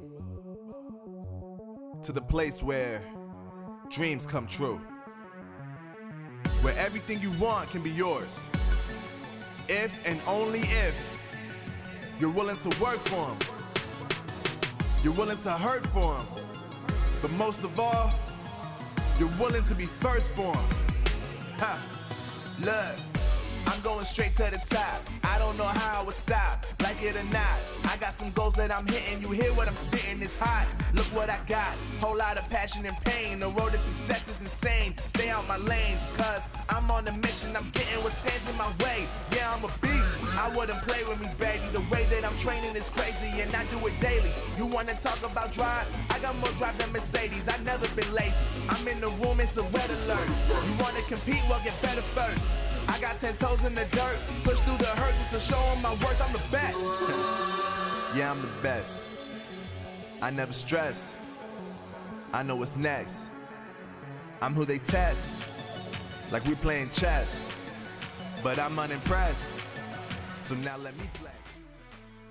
Hello survivors and welcome back to the Snapdragon Pro Series. We've finished up 3 games today, which means we've got 3 more to go, and also the last game for the teams in Group B and C. At least for this round. Group C are going to play 2 more games against A after this, but this is the final game for teams in Group B. So if it's time to make a mark, it's got to be now, because you're not playing any more games after this. And Bunny, out of the teams in Group B that really need to pick up those points, who do you feel like really need to end with a bang? Because we know some of the teams in Group B really struggled today. Yep, definitely. And EARENA has doing well for the second round, or should I say for the third round, and this is going to be the last one for them. And knowing for a fact, at least they get at least 1 booyah for the day. That's going to give a little bit of motivation for themselves to maintain at that top leaderboard. On the other hand, here's the thing. DEWA, they have been doing a good runs from the beginning of the rounds, right, with Group A. But somehow for Group C, they are struggling. And I was looking forward to see even more sustainable consistency from them. But yet when they push fighting off with the team Group C, they are struggling. But on the other hand, I think Team Flash, here's the thing. I know for a fact that we keep on giving the credits to the EARENA, but I want to give another note yet again. Flash was amazing when they fight, despite leaving Kevin, King of Gamers, behind and making him as the one and all survivor for that last zone. But yet that positioning was amazing. If they can keep that great rotation and positioning and fighting off for this next round, which is the last round for Group B, it might be a good time for them to keep up and come back alive for that top leaderboard. Yeah, so we'll have to see if the teams in Group B are going to be able to at least finish on a high note, or maybe, just maybe, Group C is going to come out of the woodworks and say, like, guys, you have underestimated us, because that's sort of what's happened right now, right? Like, we actually saw a number of teams in Group C really overperform. I think a lot of us casters, we kind of we didn't respect enough, or at least give enough respect to the teams in Group C. So they've done a fantastic job going up against the teams in Group B. I'm really looking forward to Group A and C. I did say at the beginning, I think that those 2 groups together, really, really exciting to watch. But we'll have to let the team sort of do the talking and be like, hey, we're going to be the ones to finish the groups.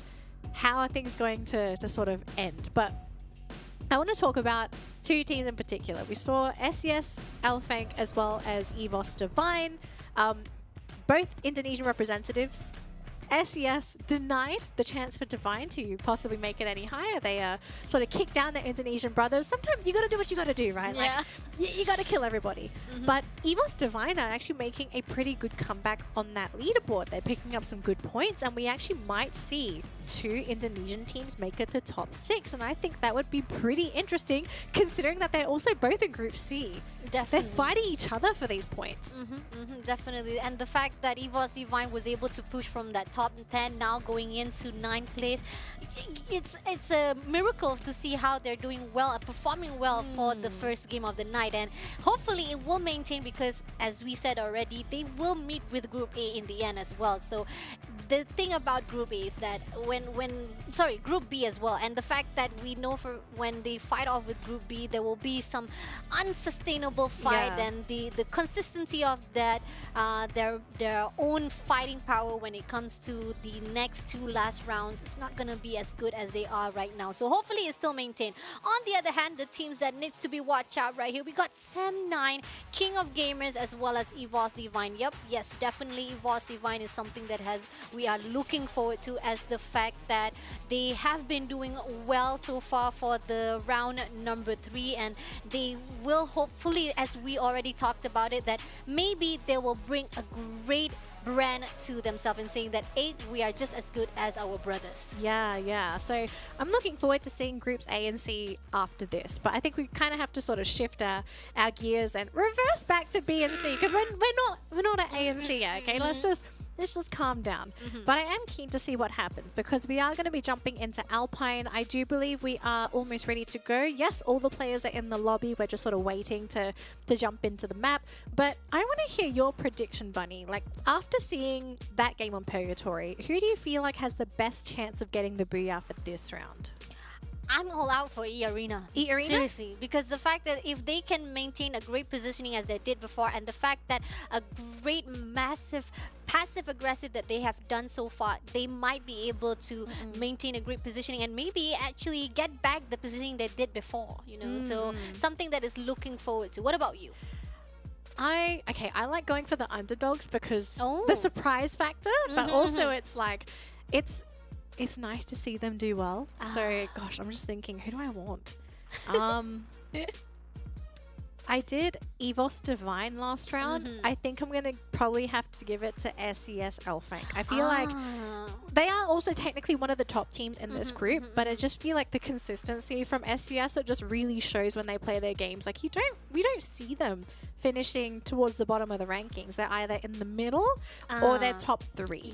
So SES, you're going to have my money this time. I'm scared I'm going to jinx them. So for any of our fans that are watching and cheering for SES, the Indonesian fans, please don't sue me if they don't do well, okay? Because I have the exact same faith as you. So no, they won't feel that way. They will feel like, oh, Danny is giving a great motivation, and it's like, oh my God, okay, this is a great moral boost coming in from a caster believing in us. When someone believes in us, we can do it. Please don't let me jinx them. I'm so scared now. Sometimes I don't like cheering for teams too, because it's like, as soon as you're like, oh, this team's gonna win, and all of a sudden the plane just crashes, and you're just like, oh gosh, I ruined their chances of winning. Oh no, what have I done? I'm bad luck. You know, I don't like being that unlucky chump, but we'll have to see, right? It really also comes down to the players, because sometimes you feel like you jinx them, but really, maybe another team has a really good day. Maybe luck is on their side. Maybe they dropped in the right position. And then you also have the obvious one, right, where teams get surprised, they have a drive-by, all of a sudden they're getting shot at, and it was like, boom, you're dead because you didn't scout out the area before you went there, which we did see earlier today in Group A and B. So yeah, really, it's going to be down to the players and how they approach the game. Definitely. But I want to know, are we going to keep going with this very slow play style? Because when we started off the league, everything was so fast. The Thai teams were just going for kills back to back to back. The rounds were ending so quickly. Everyone was dropping like flies. And now it's really slowed down, Bunny. Yeah, definitely. And the fact that every single time we see the positioning of the teams and the circle as well, everybody is scattered. It's either one or two teams are meeting each other. The rest is just not meeting each other yet until the zone pushes them. And this is something that we're a bit scared. And we know for a fact that once the zone is closing in and you actually had to fight off at that last zone, it's going to be very messy. Now, here's the thing. We're moving in already for our round number 4. Right in on for Alpine. All right, jumping has already been done by our team Flash as well as EVOS. Oh, is it? Sorry, X-Ban. And it seems that they're actually heading to the same place. Yeah. Oh, okay. So these two teams going to go for a hot drop, but look at the bottom section, the high tier loot zone. It's going to be heavy going up against attack all around. So we'll have to see who wins that fight. Oh, okay. Two teams already seen at the same spot. On the other hand, the rest of the location, will we see another two teams who is going to attack out? But down. All right. We are seeing Heavy's already going in for the Rise to fight off with the attack all round. Let's see, they got one kill so far. Now pushing towards the side of attack all round, does not spot anyone. And we can see Fudai is still struggling, trying to figure out how to actually fight it off. Gonna maintain first. Now attack all round is already going into their positioning. They gotta get ready to fight off already. Yeah, Heavy's playing very defensive. They're trying to stay within the compound, and attack all round are the ones that are fighting outside. I don't know if they got a revive up. I don't believe they do. But on the other side, King of Gamers are actually getting eliminations onto FARANG. So both of these teams, Flash is gone again. Flash, okay, if I'm not mistaken, they went down in Snowfall. They went up against Expand. So Flash, this is the third time that they've actually been eliminated in last place again, right? Oh my lord. Flash. Why? I mean, like every single time they try to do the hot spot and they want to actually contest it out, ended up going to the other side. They're not having that Lady Lux money on them for tonight. And on the other hand, right here, we're still maintaining at the attack all round and pushing towards to the side of FARANG and DEWA at this moment. They have 3 players maintained, and Rain's on, sorry, is it Rain or Bams? I think it's Bams actually. And he's actually still holding out his ground. He's hiding. He's hiding, yep, definitely. You don't want to be spotted out by FARANG. 3 players. It's not going to look so good as the manpower is lessened out for the side of the team DEWA. Yeah, don't move, don't breathe, don't get spotted. Because remember, right, as long as you've got one player alive and you can find a vending machine or a revive platform, you can bring the team back. So he's going to have to try and play as sneaky as possible. We do have the revive there for FARANG, so I wonder, has he spotted? No, okay, no, he's in the compound. It's fine. Bams is in the compound. It is okay. So we'll have to see if he's going to survive. But yeah, already right off the bat, Team Flash out of the picture. And we're looking at one of the last players alive. But you know what else is happening? High tier loot zone, we still have a tackle round going up against Heavy, and actually EARENA are wanting to stick their nose into that business as well. I don't think we're... Okay, we are going to look into this now. So Heavy has lost one of their players. Oh boy, these teams do not want to leave. Now, is EARENA going to bring in the entire team? Because we see that one player. One player is there, and he's actually going to be showing himself. He actually was able to take one of the players down from attack all round. So Protoday being a pain in the backside, Heavy does get eliminated. So now it's going to be this one player from EARENA against attack all round. Nicely done, just in the nick of time. He just comes along for a party and then he takes down the last player from Heavy. But they're all going here's the thing. He is inside the compound of attack all round. They know for a fact there was a fight, but Team versus 3. Are they already prepared to fight with the next team who is right around the area? Hear it out. 2 players doing in the fan in the moment, coming in for the time turner, but does not get it yet. Now pushing through into the building, trying to do a little bit of backstab. Can he get it done? He gets it done! He got jump guard. EA, 2 players are, well, not single-handedly, double-handedly able to eliminate an entire team by themselves. So now we're down to the last player from attack all round. For promotion. Give these players on EARENA a promotion for the fact that they were able to come in. Perfect moment, finish off Heavy, completely take out attack all round, because you know what else is going to happen after this? You've managed to take these 2 teams down. You have the high tier loot zone. Okay, Folky has already spotted out. Now Folky defense has been open, but on the other hand, 2 players already knowing the location is not looking so good. You're going to be cornered out, unfortunately. Folky, no, this is not the right path. Shutting down. He gets it! He gets it! He gets 1! But on the other hand, 1 player coming through. EA Prototype, come on. You got to be the one to actually back things up. Oh, shut up coming into as well. Now here's one of the prominent team as well. The 1 player that will be able to stick the ground and revenge for the teammate. Can it get it done? 2 players maintaining the ground at the moment, looking for Folky. We got Limit coming in for the rise. Shots coming through, but no! And then shut up, say shut up, boy. Shut up, boy. There you are. We have the attack all round shuts down already by the EARENA.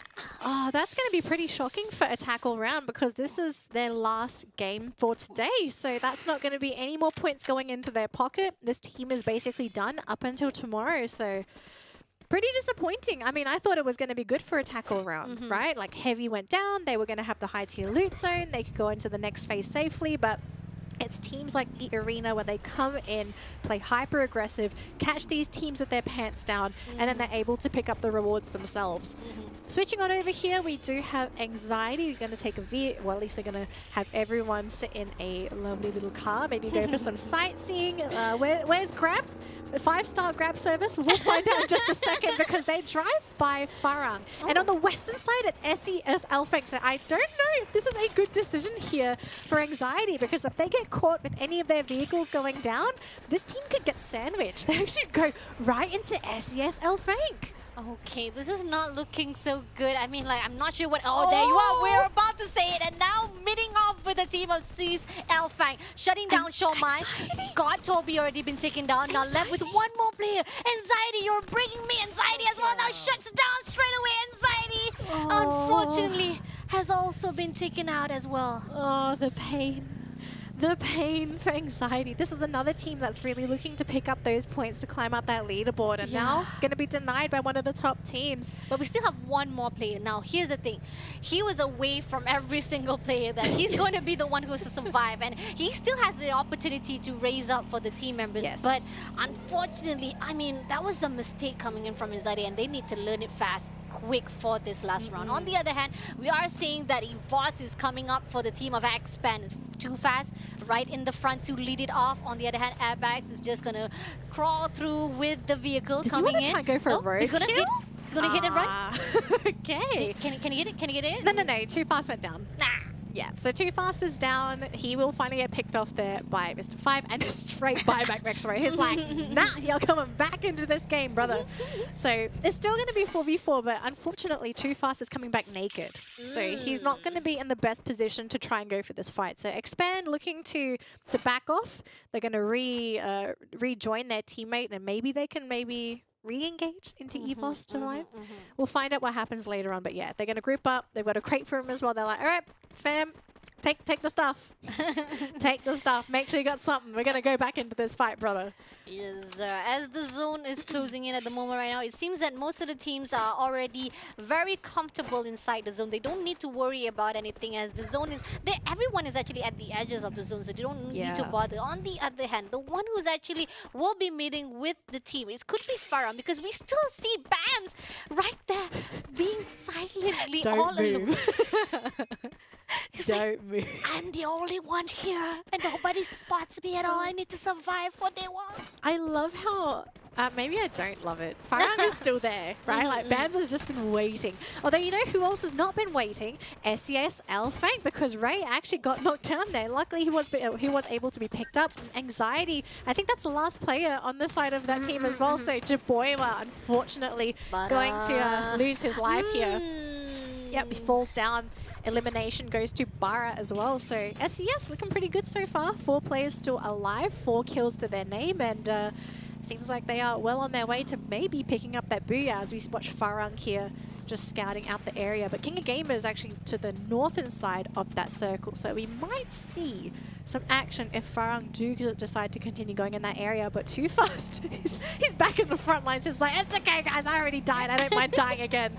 But interesting choice. I love how EVOS have just got that one player on the bike just going out there. It's like, in case I get the road kill, you know, it's okay. It's all right. I don't mind.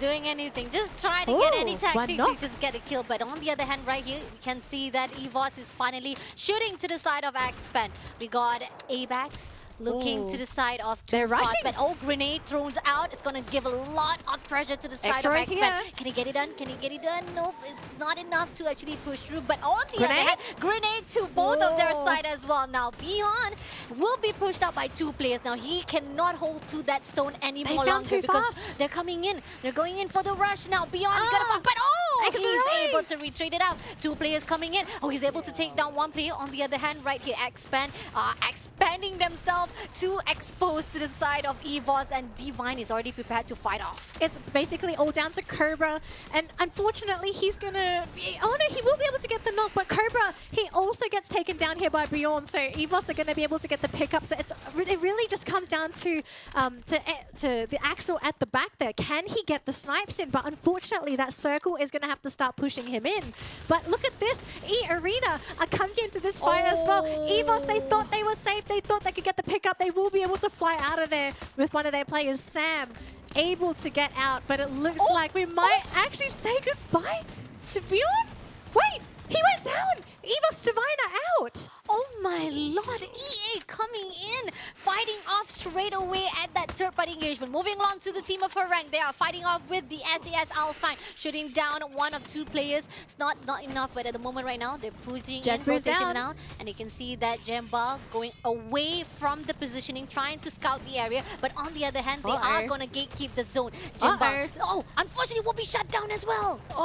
They're taking too much damage. And look at this, SES are so healthy. They took no damage from this fight at all. So they're going to easily take down FARANG. And King of Gamers wanting to stick their nose in where they don't belong now. Will King of Gamers be able to grab some kills? Because SES, they're not healthy. They did take damage. But it comes down to whether or not they can get those shots in. And so far, unsuccessful. They're able to heal back up SES, so they will lose Jojo in the process. Now, we do have JLX sitting behind that tower, getting some pretty big shots in. Oh, no, Jojo down again. They can pick him up, but they do manage to get the knocks, and that's going to be it. Oscar goes down, King of Gamers eliminated, but they also showed their positioning because we see V Gaming on the other side shooting at SES now, and Barra goes down on the other side of the blue zone. Okay, now they're going in look at straight this hug. to just flip off to the other side of the zone. EA on the other hand, meeting off with the anxiety. One player left. Argus shuts down all the way, killing spree for the side of EARENA. But on the other hand, right here, they are fighting with the SAS ALFAINK, shutting down SAS ALFAINK straight away. Oh, jeez. It's looking pretty bad for the Indonesian squad, but everyone's going to come flying in now. So now it comes down to whether or not EARENA can kill the competition because they're leading with 13 kills. Everyone hiding in the compounds. We've got V Gaming sharing that building there with anxiety, but it's only Konoha sitting on the top there. Now EARENA sending two players in. They've got one player on the outside, and they're going to try and storm this building. Pick up kills, knock out bodies. They might be able to get it. They do get the pick up there onto Barn. Oh no, it just seems every team that runs into EARENA is going to go down. Oh, Boite! He goes down on the side of V Gaming, and now it's down to Bingsu, the last player alive, hiding behind a rock. 4 more teams to go, and EARENA is on fire. I mean, I didn't expect that. I knew that they were gonna be very fearless for this last round, but didn't expect it was gonna be even more terrible. Now here on out, right here, we got anxiety. It's basically only one player left for all of these teams. We've got the Axel on the side of Expand. They've got Bingsu on the outer side there, and I forgot who. I think it's Konoha. Yeah, he's sitting in the sitting in the building. So advantage right now is in favor of Konoha. He is in the correct building. The Axel needs to safely get in, but there's no building that's going to give him safety. And Bingsu, now Bingsu was outside the circle. He was not in a compound, so he does get spotted. Can we see some insane sniper plays? Because look at this, EARENA, they're looking, they're just like, where is everybody? Where are all these people? They're literally just scouting everyone, throwing a lot of grenade. No, nobody is there, EARENA. Wrong place to be looking for the enemy. There's one chance. If Konoha and the Axel team up to slowly pick off the players on EARENA, right? But they're by themselves. And the Axel, he got spotted. Which means it's now down to Konoha. Now, can Konoha do some crazy stuff? Can he get some of these headshots? All right, he's all alone building. That's not the wrong building. That's the wrong building. But Protege now trying to scout each and every building around the area. They can see that Protege coming in. He's going up to the rooftop. He's got it out. He shots it out. But with the backup, nicely done by Shut Up. EARENA takes again the booyah for this round. Well, I think this is the perfect way to end the day here for EARENA. They secure amazing games for their last 2 games of the day, which means they're going to be in a very comfortable spot on that leaderboard. Yes, they're not going to get first place, or very unlikely to get first place, but at least they'll be able to knock out that second place. I mean, look, did you see the players still flexing? They're just like, oh yeah, we dominate this group. But EARENA, they just seem to be on a completely different level compared to the competition here for Group C. Definitely. I mean, I already expected. I was really looking forward to see EARENA doing a really good comeback for the third and the fourth round as well. But to see so much kill points been put out by EARENA, they go from one team to another team. First off, it started out with the V Gaming. No, sorry, it was not V Gaming. It was out with, if I'm not mistaken, the first fight. Yeah, the first two fights that we expected. It was going to be Heavy as well as the side of the one that was actually been taken out by Heavy. I'm kind of lost there, yeah. we're lost already because there was so much of that third-party engagement coming in from EARENA, getting one kill after another kill. They just go where it goes. It's like, remember when NIGMA Galaxy was doing the same rotation? Yes. Always look for the third-party engagement. If you hear any shots coming through, that is where EARENA comes through. And that was it. That was just amazing. EARENA coming through when the players of Expand was already exposed with the EVOS Divine. Yeah. I feel with EARENA, I'm not sure your opinion, so if you feel free to disagree, I feel like you need a team like NIGMA Galaxy to shut down EARENA, right? Because EARENA so far, they're dominating because there's no team that's been able to compete with them face to face, head to head. It's been really difficult because it's just been EARENA winning fight after fight after fight, taking everyone's loot, upgrading, and basically just going into the late game as unkillable gods. Yeah, definitely. Right? 31 points. Oh my god. That was amazing. Wow. Seriously. This is the rounds that definitely we have to give the shout out to EARENA. Not just the booyah, the engagement, the kill points. It was just the right timing and the right positioning, man. Seriously. Yep, exactly. So EARENA going to be happy with their games after this. I mean, it was a little bit scary against Group A, right? They really struggled, but they were able to make the comeback happen. So EARENA going to be happy with themselves. SES ALFAINK, now this team, they sort of finished in the middle of the pack, right? But they were able to make the comeback happen because they got the 9 kills. This is where, especially when you have one team sort of hogging everything, where kills become really important because it can save you from just finishing in the middle of the pack to possibly managing to get second place, which is what really happened. This round was really weird too because if you look at all the points that the teams got, it's pretty even up until 8th place, right? You've got 10, 10, 10, 9, 8, and then you've got King of Gamers sitting on 5th place. So lots of points going all around, and the only team really getting the big numbers, EARENA. And I guess SES, they got 15. 15's pretty good too. I mean, funny thoughts is that we already was rooting for the EARENA as well as SES flank. It could have been either one of that two teams, but turns out both of the teams that we were rooting out, they got top 2. So definitely the caster prediction is right on point there. Don't worry, there was no jinx right there. On the other hand, EARENA with a great damage, 8,140. I mean, it's not as much as they did compared to the previous one. It was 8,777 from NIGMA Galaxy, but yet when we see how EARENA was doing well to get the most kill points for themselves, I'm definitely saying that they still need to be proud of this rounds. Yeah. Well, that means we're going to also have to say goodbye to the teams in Group B because they've completed all 4 games today, which means if you're cheering for any of these teams, you're going to have to come back tomorrow to tune into their next set of games. But, and there's a big but, we're going to be welcoming back Group A. So now we're going to be jumping into my favorite grouping, which is Group A against Group C, because this is where you get the real crazy shenanigans. Now, maybe we could be wrong. We're not 100% sure how the teams in Group C are going to react to Group A, but we've seen some pretty crazy stuff happen with these two groups. Agree, definitely. I mean, and the best part is I think that tonight it's way different compared to how it was for the 3 days that has been running around. Some of the things that we're struggling is doing well tonight, and I'm really impressed. Like, Indonesian is rising to the top, but on the other hand, and I feel like maybe the rest of the team who's not doing so well, maybe tonight will be the redemption night for themselves. It could be. It could be. And on the other hand, it's not just a redemption for the teammates. It's also a way for us to say thank thank you to our sponsors, Snapdragon Pro Elite Gaming. They have been helping us to put out a great platform for the players to win, because when winning is matters, it's all about the Snapdragon. Exactly. And then, of course, you've got Jakarta coming up later on. But we will remind you about that later on, though, because we do need to give a big thank you to Monster Energy for helping us to unleash the beast when we game. Because let's be realistic, if you want to win your games, maybe crack open a monster and it will unleash your inner monster.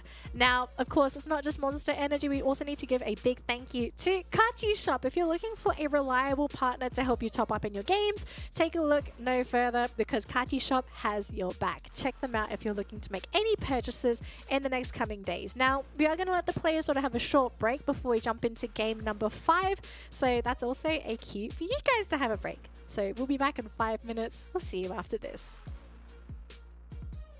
The Snapdragon Pro Series is brought to you by Snapdragon Elite Gaming, Monster Energy, and Kachi Shop.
They don't want it with me.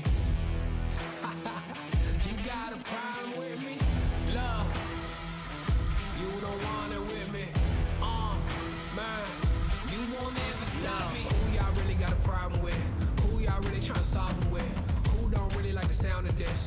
Who come with me getting down to this? You better step back, get your neck cracked, get laid down where you best step. Better check that with a fresh map. Get lost now with no extract. Like, look, that's all me. Got my number, don't call me. We eating up, that's all beef. You freezing up, that's y'all's team. Cause we don't really lose no more. All about heating up, leaving that cold. You can see me heating up, killing that show. I ain't about giving up, no.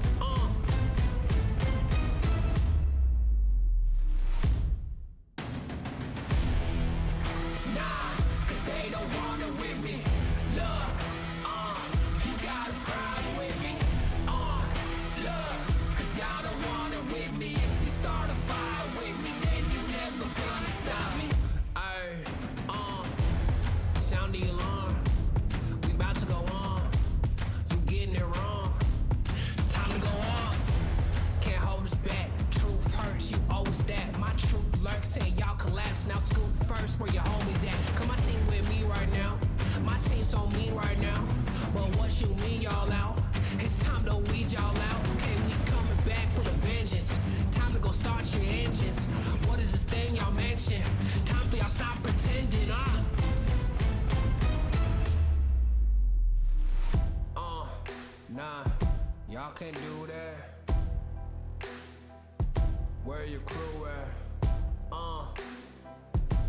can't do that. Nah, where your crew at? Nah, man, cause now you alone. Yeah, get out of my zone. Man, cause now you alone. Love, get out of my zone. Nah, cause they don't want it with me. Love, you gotta cry with me. Love, cause y'all don't want it with me. If you start a fire with me, then you're never gonna stop me. Nah, cause they don't want it with me. Love, you gotta cry with me. Love, cause y'all don't want it with me. If you start a fire with me, then you're never gonna stop me. Hello survivors and welcome back to the Free Fire Snapdragon Pro Series. We are jumping into our second last game of the day, which means it's Group A versus C. If you're cheering for any of the teams in these two groups, I'm going to say right off the bat, you're going to be in for an exciting best of two series. Well, it's not really best of two. We've just got two games. The teams are just going to try and pick up points. But we're also sort of in a position where the teams in Group B can now only watch and see what happens, right? Like you're sort of praying that some teams do well and some teams do bad because they want to try and maintain their position if possible. Speaking of position, here is the current leaderboard. Now, keep in mind that there is going to be a lot of room for change because all the teams in Group B have completed their games. So any teams here from Group B, if they're looking pretty good so far, well, they have to sort of pray that for the next two games, the other teams don't take over their place. Now, EARENA had a fantastic time against Group C because they picked up, I think, a total of 50 points. Yep. So it was 24 points for their first booyah and then about 31, I think, for their final booyah. So 50 points. But here's the thing. EVOS Phoenix average 24 points in a round. And the gap between EVOS Phoenix and EARENA is not really that big. So could we see EVOS Phoenix take back first place, or is EARENA going to maintain? Now, on the other side of the leaderboard, you have SES ALFAINK Group C. This is a team that wants to pick up some more points. They've got 2 more games to go. How much higher can they go? But they're also competing against NIGMA Galaxy. Yes, oh my god, and they have been fearless the whole night. And look, I'm actually looking forward to see it because 2 rounds has been all rounds for NIGMA Galaxy, and they already had their breaks now. Hopefully, the momentum is still alive for the last 2 rounds of competing with the Group C. And actually, hang on, I want to mention some other teams that we need to watch out for, right? SEM9, 145 points. Really close to SES ALFAINK. Also, they've done really well. And let's not forget MDH. Yes! They did amazing in their first couple games. So we could also see this team making it to top 6.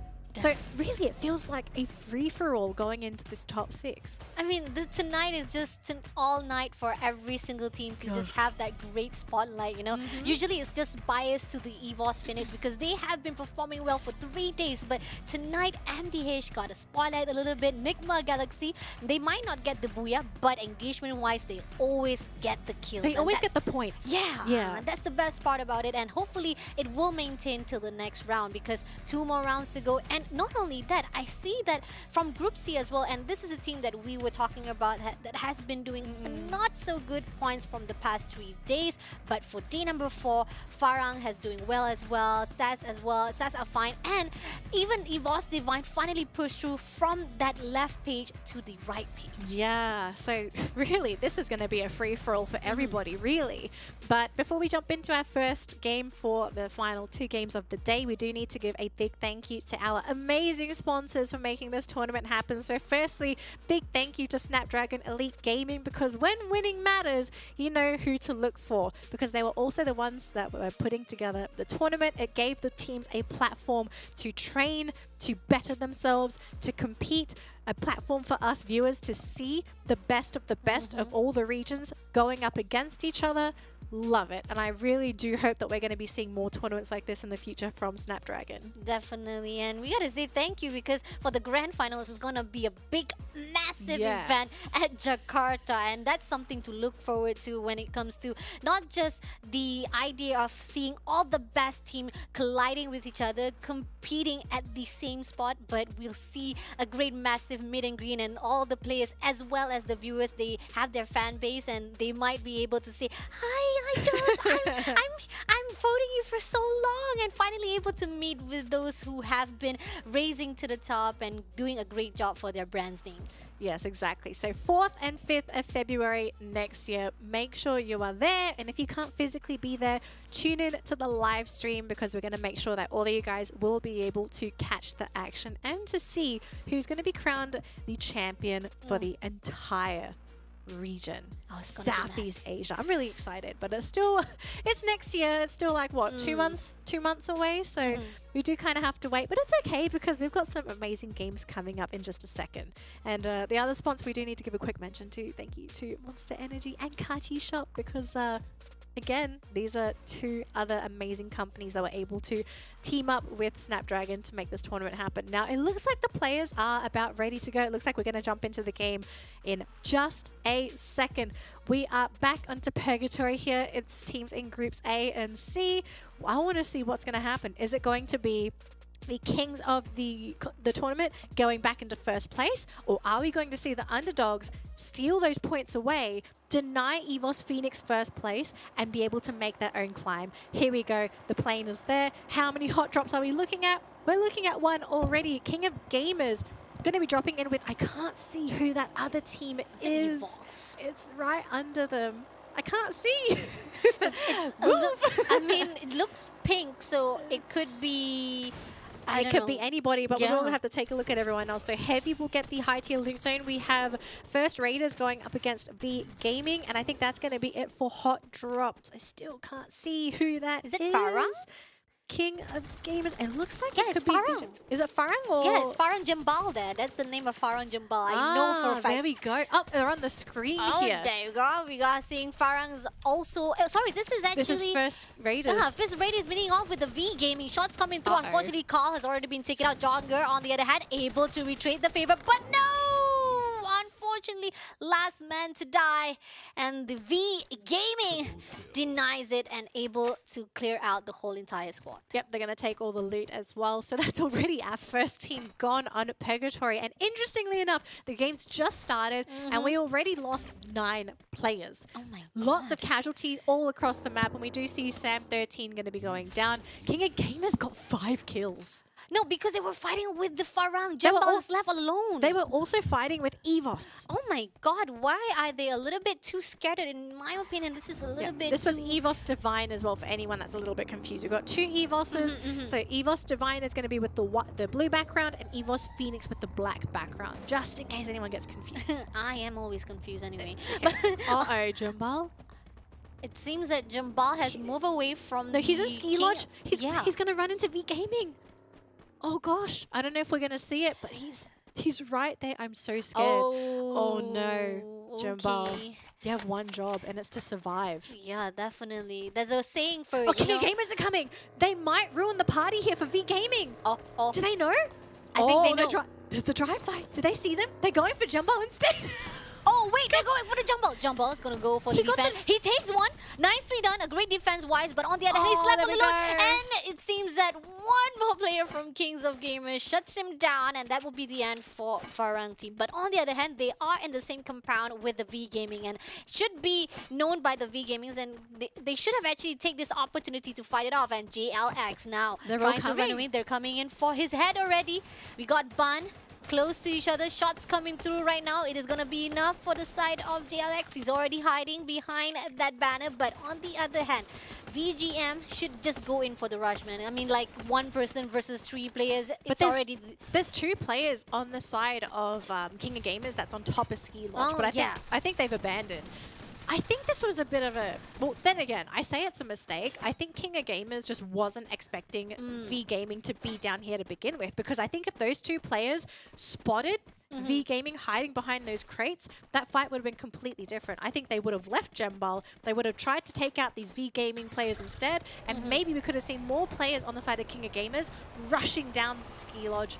Maybe they could have picked off Gembal instead, but slight misplay. I mean, they can always buy them back anyway, right? Just find a vending machine. It's okay, but yeah, that's the thing. That's the one thing that we need to take note. When it comes to going in for a rush, you got to make sure to scout the area first. Be prepared for what is happening. You're too confident enough to thinking that Farang only left with one more play. Let's go for the rush. But turns out in the same composition, there's another team there. And that's what is making a huge mistake coming in from the Kings of Gamers. On the other hand, right here, we got the Aces Esports. They have been struggling tonight as well. And we have been rooting for them. And despite their pulling out a lot of their gestures to make sure to be on the top, but still it's not enough. And the display of that first game, the way that the team of EVOS just sniping as well as taking one player as they try to get into the zone, that was not a good sight to see. And hopefully Aces Esports will find a way to redeem themselves for this last 2 rounds. Yeah, I think the most important thing, especially for the teams that are further down the leaderboard, is to maybe focus more on trying to safely get into the 4th circle, the 5th circle if you can, right? Because if you're struggling to get points to begin with, sometimes you do need to just fall back to those placement points. Because ultimately, if you think about it, if you can guarantee a safe way into the 4th, 5th circle, kills are going to happen. The circle gets so small, you're going to have to fight somebody anyway. So it's sort of like a thing that happens. If you can guarantee that safety, then you will eventually get the kills anyway. But so far, the game has really slowed down after those first couple kills. So King of Gamers just going to be running around with 3 players. And I think they might be going for that buyback there as they are right next to the vending machine. So Sam9 going to be sitting on the island here on Central. They still have all of their players alive. And then on the western side of the map, we did see one of the other teams. But I don't think anyone's really seen anything. So yeah, it's Axis. So Axis on the western side there. And then we have Sam9 on the island. But pretty quiet. Like it doesn't seem like any of the teams are going to run into each other. It's just a very even spread. Yep, scattered around for all the teams, but okay. Interesting circle. So right onto Brasilia. There's still a chance that we could be ending at the water, but it looks like it could be more or less a grounded circle. So we'll have to see where these teams are going to sort of come in here. It's a disadvantage for both teams that are on the islands, right? Because Sam9 has to cross the river, and then you also have Axis who also need to cross the river. Now, if MDH catch wind of these teams trying to cross the rivers, this is when you're going to be the most exposed because you can't really defend yourself when you're crossing the river. Definitely. You either got to take the bridge, which normally teams will watch out for. Otherwise, you're going to cross the water, which if someone sees you in the water, they just go duck hunting.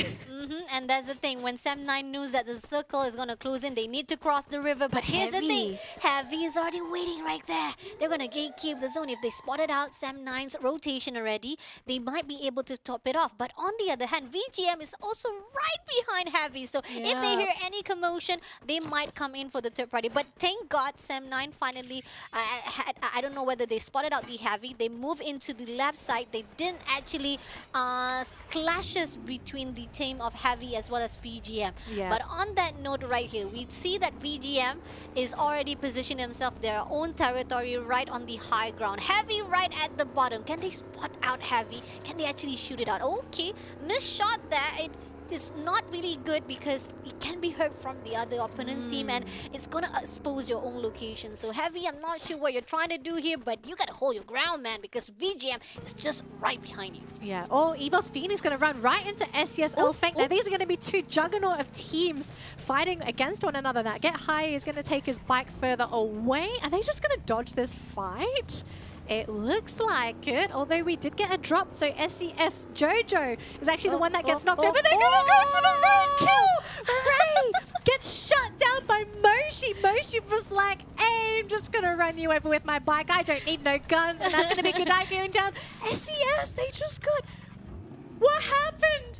They they got turned into pancakes and sent to Waffle House. Oh my goodness. Amazing job, by the way, by EVOS Phoenix. That was really aggression straight to SES ALFAINK. They didn't even realize what was happening. They were just, okay, what was happening? Somebody just hit someone and suddenly they go in for the rush. On the other hand, here's the thing. King of Gamers fighting off with the VGN. Spotted out one player. Shots are coming through, trying to hide behind the trees. Is it going to be enough? Now, Oscar repositioned himself to the other side, trying to find the right statistic. But Kevin, on the other hand, right behind them at the outside zone. Now, Oscar got to hide himself just a little bit longer as the grenade throws out from the VGM. They're going to be gatekeep right here. But on the other hand, JLX trying to shoot as much as possible to make sure that there's going to be an opening for them. They can't break through this defense though, and as they take this damage from the blue zone, they're going to go through quite a few med kits if they're going to actually fight in here. So something's got to give. They've got to get a knock. They have to get a grenade pop. They need something to break that defense. So we'll have to see if that's going to happen there for King of Gamers, because if you think about it, look who's on top of V Gaming. It's NIGMA Galaxy. Now we know this is a team that will go for kills if they can hear the gunshots, and that might just be happening as this team rotates down, but players are going down. King of Gamers, it looks like they were able to get some of these knocks, but NIGMA Galaxy, they're slowly coming into the fray. King of Gamers, they've got a vehicle, they're going to drive in. Axis, in the meantime, they've got only one player left. Exac, he's going to be the last person alive. He has to survive. He has to find a vending machine, because while that's all happening, Sem9, they've actually run into a different fight, so it seems like Exac will easily slip on out of here. It's going to be heavy engaging into Sem9. Nicely done. I gotta say, Axis Zach should be thankful to the side of Heavy for coming in to fight with the team of Sem9. But coming back to the King of Gamers at this moment, they were the one who was fighting with the VGM. Still trying to gatekeep the zone. Unfortunately, the team of VGM has already been shutted out. Only one more player who was able to go away, to slip into the zone. One player. We got Boyte right inside the zone already. But a great massive fight coming in from the King of Gamers. Now moving in to MDH Esports, who's already spotted out EVOS. Okay, so this is a pretty sticky situation for MDH, because they're technically pincered in between two teams. Now they are shooting at EVOS Divine, but look who's under them. It's EVOS Phoenix. This is another team that you do not want to mess with. Now they are giving their position away with a couple of these shots, but so far EVOS are not moving. So it seems like they are going to focus on defending. But in the meantime, we saw NIGMA Galaxy able to eliminate some of these players on the side of EVOS Divine. Dew goes down from EVOS, so there is a fight happening towards the northern side. Sem9 biding their time in the bottom, but Heavy going to be trying to jump in there with Minnow. But Sem9 constantly shooting back and forth. VGM, though, sitting with one player inside that circle, but King of Gamers right next to him as well. Axis also with one last player alive. There's so many teams, but so far, the center of the circle is going to be dead center of Brasilia. And with 9 teams alive, we're going to start seeing some bodies hit the ground real soon. Minnow! Shut down by Kevin! Yes, we saw Kevin earlier today doing a lot of work, and this time going to be maybe shutting out some of these dreams for Heavy. Getting those crucial sniping shots on the roof. Oh my gosh, Kevin, give this guy a promotion. And this is crazy because King of Gamers, last team on the leaderboard, 10 kills. Yep, What is happening? I gotta say, tonight is the redemption night. Everybody from the bottom is just rising it, like Drake's song say, coming from Phoenix the bottom now moving here. in. But on the other hand, right here, we got the EVOS Phoenix taking down a King of Gamers, and they're coming in to fight with the next team right in front of them. MDH has been holding their grounds. They haven't actually go in for the engagement. They have been holding their own positioning. And EVOS Phoenix, on the other hand, they're gonna maintain one player right in front, or should I say right at behind, to make sure that there's no any kind of clear wiped out the moment they go in for the rush. Now they're maintaining. V Gaming are out. Yep, V Gaming are out on the other side. Now, I think Sem9, they've got 2 players alive. One of them is on the west side, one of them is on the southern side. So they have split up, and it's Ashura on the side of Sem9. But did they get spotted? I don't think they did. They're still hiding, but they're right next to this really juggernaut of a team. King of Gamers, what is happening? 13 kills! 6 of them in Kevin's pocket. What is this game? Oh my lord!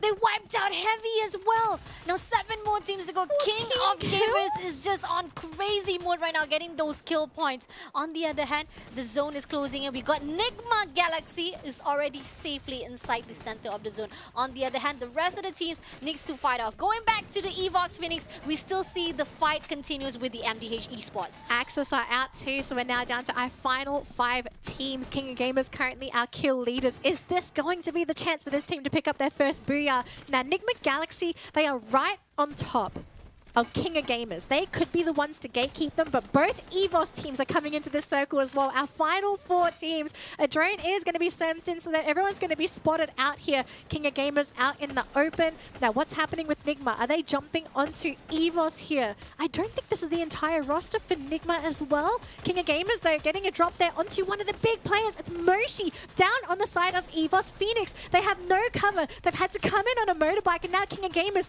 possibly going to be taking out the kings of the leaderboard. Oh my lord, Kevin is on the killing spree at the moment right now with EVOS Phoenix coming into their territory. On the other hand, we can see that EVOS Divine holding their ground right on the edges of the zone, making sure that they are not being spotted out. NIGMA Galaxy is just right on the left side, you know. They could just go in for the rush, but they didn't spot it out, the team of EVOS Divine. They're still maintaining, trying to actually contest or actually just focusing on those who are right in front of them. They've got no way to get in. Are they going to really go through the window? They're going in. Are they going in? They're thinking about EVOS Phoenix, though. They're crouching on the other side of the map. But no, one of the players for King of Gamers gone down because of NIGMA Galaxy. Big shots, though. King of Gamers, 18 kills, 3 players left. They've got to be careful. Kevin! He has no blue walls. Osaka goes down. Kevin is down. That's going to be it. King of Gamers, they won't get the booyah, but now it means it's going to be both EVOS teams and NIGMA Galaxy now in the open. EVOS Phoenix shooting on the other side of the field. They're not being targeted. It's Divine versus NIGMA. We're down to the final player. NIGMA Galaxy are out. Now it's going to be both sister teams going up against each other. The Indonesian squad up against the Thai squad. It's 2 versus 4. Who is going to win? Indonesia, Thailand. It looks like Indonesia might take it. And they do. EVOS, Divine, they win the round. Oh my goodness. What a round. Wow.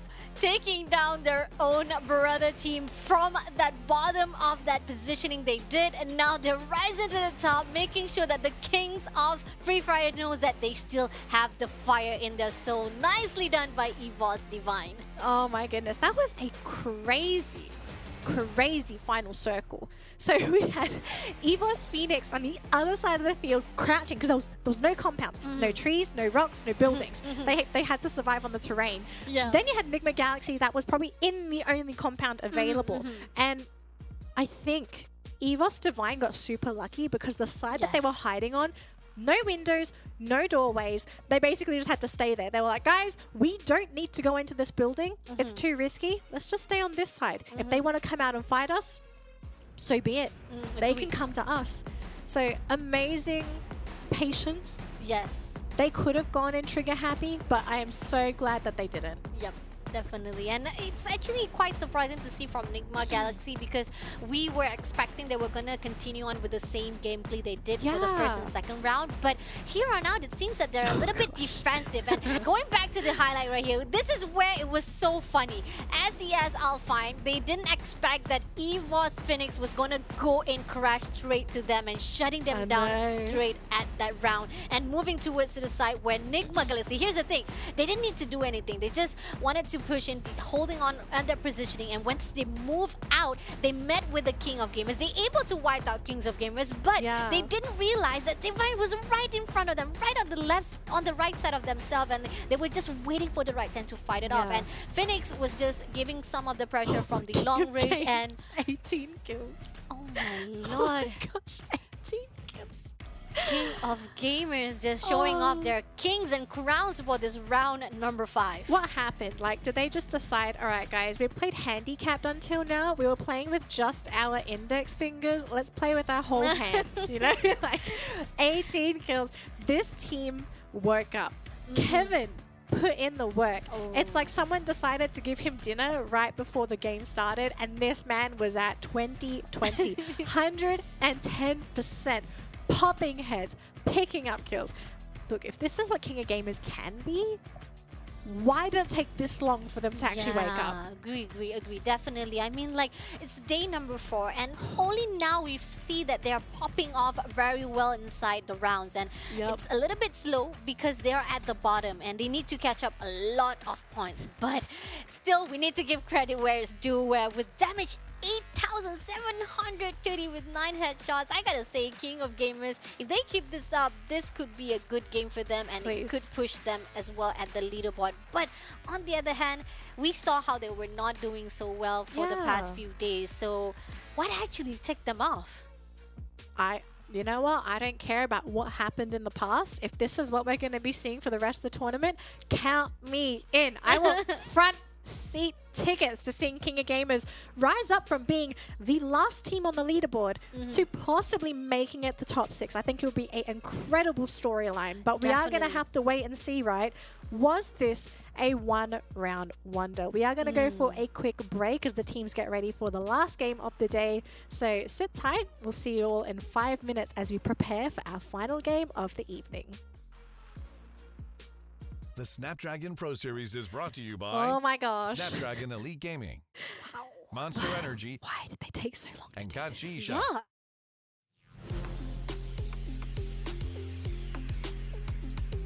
Saya FIG Spade dari pasukan Farang. Role saya dalam team IGL and Sniper.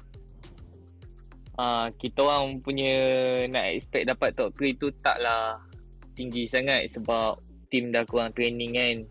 Tapi alhamdulillah lah masih still dapat bersaing dengan team-team kuat lain macam AV, Expand, Geek, walaupun point dekat-dekat. Kita orang try lah dalam FT untuk cuba meta-meta baru. Macam Russia jadi tukar skill character dia, pakai weapon yang jenis ikut meta lah, tak pakai ikut suka. So masing-masing dapat belajar meta kat situ. Training setiap malam and target dapat top 3 untuk tournament ni biar dapat bersaing balik dengan juara dunia kan, siapa tak nak. So kita orang try hard lah sebab dah terlepas nak pergi World Series. So try hard main kat sini dan alhamdulillah dapat top 2. Kelebihan kita orang dalam tournament kali ni mungkin kita orang suka bangga point yang dekat-dekat. Contoh macam AV kan dia kuat, tapi kita orang dapat lawan dia orang awal game sebab tahu dia akan turun blue zone. So tu menyebabkan dia orang ketundang tu. Tu salah satu saingan yang kuat dan dia orang tak lepas. Pada pendapat saya, team Expand lah terutamanya. Dia orang punya mekanik, dia orang punya communication, rotation, team fight semua dia orang perfect dah. Dia orang ada sniper yang padu, dia orang ada Russia yang sedap. So senang lah dia orang nak bersaing dalam tournament kali ni. Tim yang patut kita orang waspadai mungkin EVOS Thailand lah, masih EVOS Thailand. Sebab dia orang champion World Series yang pertama dulu, lepas tu dia orang dapat top 2 dekat World Series yang dekat Singapura. So mungkin dia orang masih kuat lah, dapat pergi ke sini, pergi World Series sekali lagi kan. 3 kali World Series mungkin tu menunjukkan kekuatan tim dia orang lah. Mungkin kita akan try benda baru. Jadi macam AV pergi ke Blue Zone mungkin sebab tempat kita orang pun banyak yang melanggar, ataupun mungkin kita orang tetap berlawan dengan yang langgar tempat kita orang. Untuk tim-tim yang main season ni, good luck dan do the best. Dan jangan lupa kita akan bantai korang nanti. They don't want it with me. You got a problem with me? Love, you don't want it with me. Man, you won't ever stop me. Who y'all really got a problem with? Who y'all really trying to solve it with? Who don't really like the sound of this?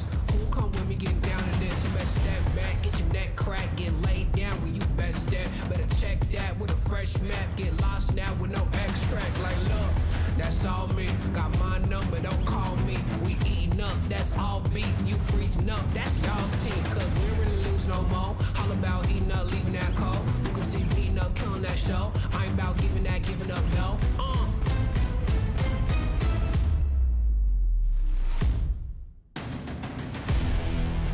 Nah, cause they don't want it with me.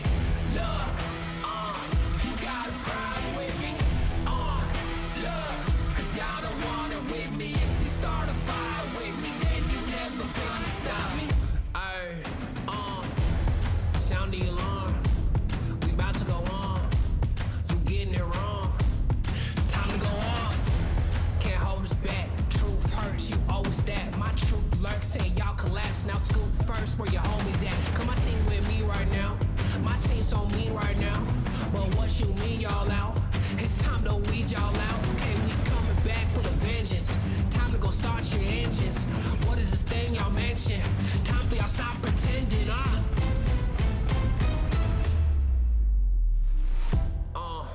Nah, y'all can't do that. Where your crew at? Y'all can't do that. Nah, where your crew at? Nah, man, cause now you alone. Yeah, get out of my zone. Man, cause now you alone. Love, get out of my zone. Nah, cause they don't want it with me. Love, you gotta cry with me. Love, cause y'all don't want it with me. If you start a fire with me, then you're never gonna stop me. Nah, cause they don't want it with me. Love, you gotta cry with me. Love, cause y'all don't want it with me. If you start a fire with me, then you're never gonna stop me.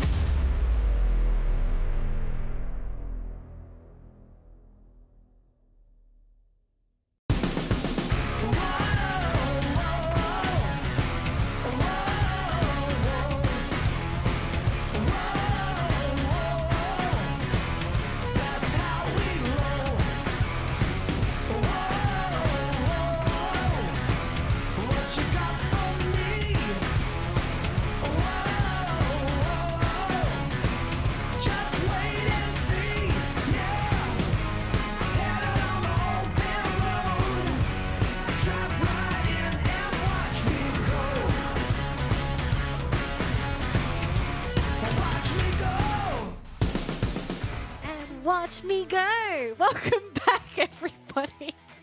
We're going to be jumping into our final game of the day, and I feel like that song was probably the perfect way to end the day as well, right? The teams, we've got to watch them go to pick up those points and to solidify their position on that leaderboard. Now, for anyone that's a little bit confused on what's really happening, right? So we always talk about top 6 because top 6 is what these teams are aiming for.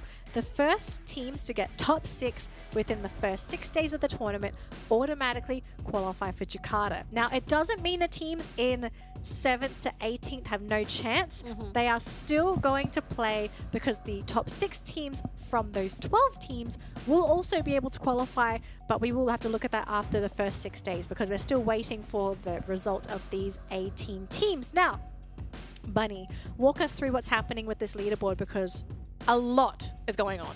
Oh my lord. And we were talking about previously during the break about EARENA and EVOS Phoenix is just right on tailgating each other at the moment right now.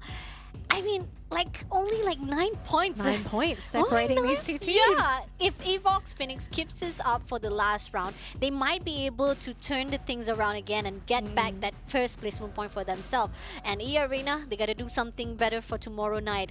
But on the other hand, for the teams that was actually, I was impressed on the side of Divine. Here's the thing, they were not doing so well for the 3 days, but tonight from that from the right side of the page, now they're going into the 8th place with 143 points. MDH is right on that track. Sam9, unfortunately, from that top 5, now they're pushing back to the 6th place. And they got to do something right now, because if not, they might be easily tailgated by the MDH Esports, which got their first booyah tonight. Yeah, they did get their first booyah. Oh my gosh, it's insane. I mean, can you imagine a team that went from 18 is now suddenly in 13th place? It just goes to show what one good round can do. But it's really the top 6 race that we're watching for at this point. So I'm really keen to see if it's just going to be the same old where EVOS Phoenix go back into first place, or if we could see some of these other teams slowly start to take over the competition. Now, before we jump into our last game of the day, we do need to give a big shout out to our amazing sponsors for helping to put this tournament together. So firstly,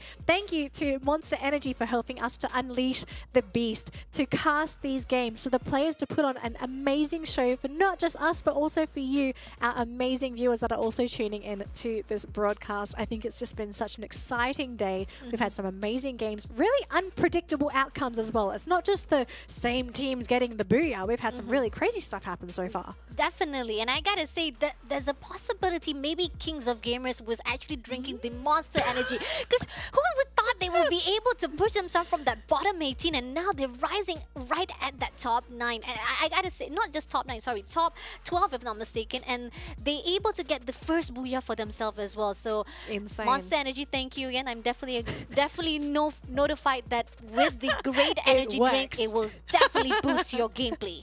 It works. King of Gamers is like living proof of like what happens if you drink a Monster Energy. Unleash your beast. That's what this slogan is, right? Unleash the beast. Sometimes you have to let your primal instinct take over when it comes to these games. You know, don't be too soft. Sometimes you got to step on a couple people to be able to climb that ladder. But I think this is going to be a true test of time for these players, right? It's pretty late in the evening. Like, what time is it? It's 10:30 at night in Malaysia. Of course, we've got the teams coming in from Vietnam and Thailand. I don't quite know what the time zone is, if it's 1 hour earlier or later. I think they're an hour behind. Agree. Yep. So it's not so late for them, but the Malaysian and Filipino teams, it's getting pretty late. Yeah. So it's a true test of stamina for the teams. I mean, I can't even guess what's going to happen. Yes, definitely. You can see the energy is going to be depleting after time, especially knowing for a fact that the Team C, they haven't had their breaks, you know, like compared to the A, they had their breaks already during the time of their round number 3 and number 4. But moving into our last round of the night. 3 teams? Really? You are that brave to go into the high tier loot. Okay, ma'am, sir, whoever you are. King of Gamers, Heavy and FARANG are going to be showing the high tier loot zone. We're going to have to see who will successfully be able to take over the zone. Heavy, though, suffering 2 casualties. They won't be able to pick up one of them. They've lost Buffalo. Oh no, Fudai's gone down as well. So they're now down to their final player. It's Tom XT. He needs to get out of there and pick up his teammates. And luckily for him, FARANG are not on his tail. They're going to let him go. But look who else is in the high tier loot zone. Oh no, he's been spotted. They won't take him down. I think he's just been able to get out of there. So FARANG now going to have to deal with a brand new team. Oh my lord. I mean, it was so close for Heavy to be taken out, but now FARANG is already switching their positioning to the side of King of Gamers. And First Raiders are coming in as well. First Raiders as well joining in. The party is already hot inside this area. But moving towards the side of King of Gamers, we got here Heavy right in front of them. GLX able to get one of the players from FARANG been spotted out. He goes in for the rush. Can he make it down? He goes for the backstab. He takes down one. Nicely done. That's a great positioning coming in from King of Gamers. Beautiful. King of Gamers. These guys are so brave. And Heavy do go down, unfortunately. SES going to be eliminating Tom from the competition. So 2 teams already out of the picture here on Alpine. And the fight continues, Bunny. It's still going on. We've got this last player left here on the side of First Raiders. And I think they've now regret their decision to try and stick their nose into business that kind of doesn't belong. And it looks like they're going to lose, maybe? No? They're still going. King of Gamers still going strong. They want to keep fighting. They don't want to give this away. Alright, they're going in for the chase. They spotted out the FARANG. And on the other hand, we are seeing the First Raider was able to back off. But King of Gamers, Kevin, spotted out one player, shooting out to him. Kevin. He's having out. He's handling the defense. But no, he's stuck! Oh, he's stuck in the crate! Oh my lord! Well, they will be able to take out Darkle on the side of First Raiders, so no more sticky business on the side of that player. Kevin, unfortunately, will be going down, and another player on the side of King of Gamers is going to go down, this time to MDH. What? Where did this team suddenly come from? So now we're looking at a 2v2 in the high tier loot zone. King of Gamers are actually going to be bailing from this fight. Yes, I see one of the players leaving the high tier loot zone, but too bad. On the side of FARANG is going to stick around. And it looks like they want to maybe try and go for the revival pad, but they're maybe they're waiting to see if King of Gamers wants to take it first. It would be pretty surprising if they could actually pop someone's head while they're trying to go for the revive. Okay, They're let's on see. the hill. Oh, okay. Farang spotted out. King of Gamers right on the hill. But too bad, will not shoot yet. Nah, because they're leaving. Oh, King of Gamers is leaving. I think that's a safer play. Yeah, definitely. Because the fact is, it's already overcrowded with a lot of teams. But here's the thing.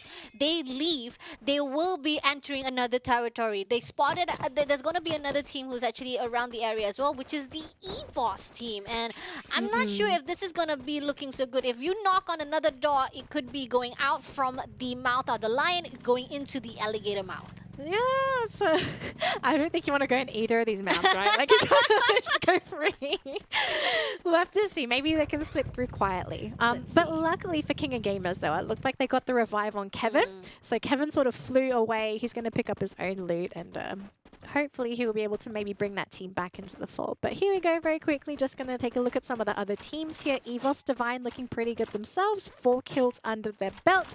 Very happy, very comfortable. No teams nearby, so they're more or less free to loot up until that next circle sort of comes in. So I mean, both EVOS teams are looking really good today. Really on point. Yep, definitely. And on the other hand, as the zone is closing in, we can see most of the teams are scattered. They might not see each other just yet until we might see that as MDH getting closer to the side of King of Gamers, who is actually in a sandwich now. This is a positioning that King Gamers does not want to be in, as MDH is right on the right side, EVOS Divine on the left side. So not a good positioning for them. You don't want to go into MDH. I think that's probably one of the last teams you want to run into. Although the team was not that busy, I guess, in that last round. They were a little on the quiet side, but then again, MDH didn't really pop off that last round. They did sort of play it a little bit slower, and of course, with them not having that momentum, I guess that sort of equates as to why the team didn't really go too crazy. But for now, King of Gamers is going to continue scouting, although I am wondering if MDH have spotted any of these players out yet, because they are running out in the open. It doesn't seem like it. Yeah, I don't think they even realized that King of Gamers is right around the compound. It's right close to them, and they're just sticking together at the same train station. And on the other hand, King of Gamers is just looting some of the items. On the other hand, I gotta say, would you agree with me, Danny, when it comes to the last round, it seems that most of our teams that was doing so well was very dominant and going in for the aggression. This last round, they want to maintain a great placement point. That's why they're more defensive. I think everyone just wants to try and end the day with as many points as they can. And then sometimes when you feel like that, you feel pressured to play safe, right? Because if you play aggressive, there's a small chance that you just get blown up, right? Because you possibly reveal your position to a team that could be passing by. There could be a team close enough to vulture. There's a lot of stuff that can happen if you do run into another team and fight. But for now, we're going to be seeing, I believe this is EVOS Phoenix going right into EVOS Divine. So it could be seeing the two sister teams having to actually fight for their tournament life now. I mean, I know that they are a little bit disappointed of their own performance when they were fighting with their own brother, and they want to reclaim their own title. I know, because I know we were already at the top 100. What did you do, Divine? Yeah, but on the other hand, right here, Moshi? Is Moshi going to walk right into Divine? Oh, this is so scary. Because there are some very important players on these two teams, right? We know Moshi is one of the heavy hitters on the side of EVOS Phoenix. So if he goes down first, that could be a pretty big advantage for EVOS Divine. But I'm pretty sure both of these teams, they do hear each other, which is probably why that they're not trying to fight into each other. Oh, look at Phoenix. Phoenix are pushing into Divine. Oh, okay. So I guess they're ready to fight. They're just trying to see if they can find anybody. Yep, they're going to scout the area. They're going to find the right positioning, and that's the good idea. Oh, you have to find a position. They found it. Ooh. They found it and got crushed straight away, tried to shoot them down. But can't get the angle. They didn't get it yet. Alright, So but lucky. the information has already been taken out. And on the other hand, EVOS Divine saying, no, we're not going to fight, we're going to back off. But will Phoenix actually respond with saying leaving you behind or let them off? Or will they actually fight off? And on the other hand, Divine also saying, please, if you want to fight off, at least don't chase us out. Oh, we got another team coming, Bunny. Oh no. Did you see on the map, we saw a new challenger has entered the field. We have to see if they actually do anything. But looks like FARANG actually getting shot down by NIGMA Galaxy. Uh-oh, this could be really bad because, you know, NIGMA Galaxy, they love rushing into these fights, and that's the second player down on the side of FARANG. This team is slowly dropping like flies. They're going to try and fly out of there. Are they going to get picked up? No! They will be able to at least have one player survive. Spade is going to get out of there. Too bad in the opposite direction. They say, guys, split up, because if one of us is able to get out, we can bring the other players back in. So both players are currently alive. Spade is going to hide behind this crate. Now, this is so risky because there's a good chance he could get spotted. But look behind him. No. SES are there. NIGMA Galaxy are going to actually get really close to SES, and they're going to engage into the Indonesian team.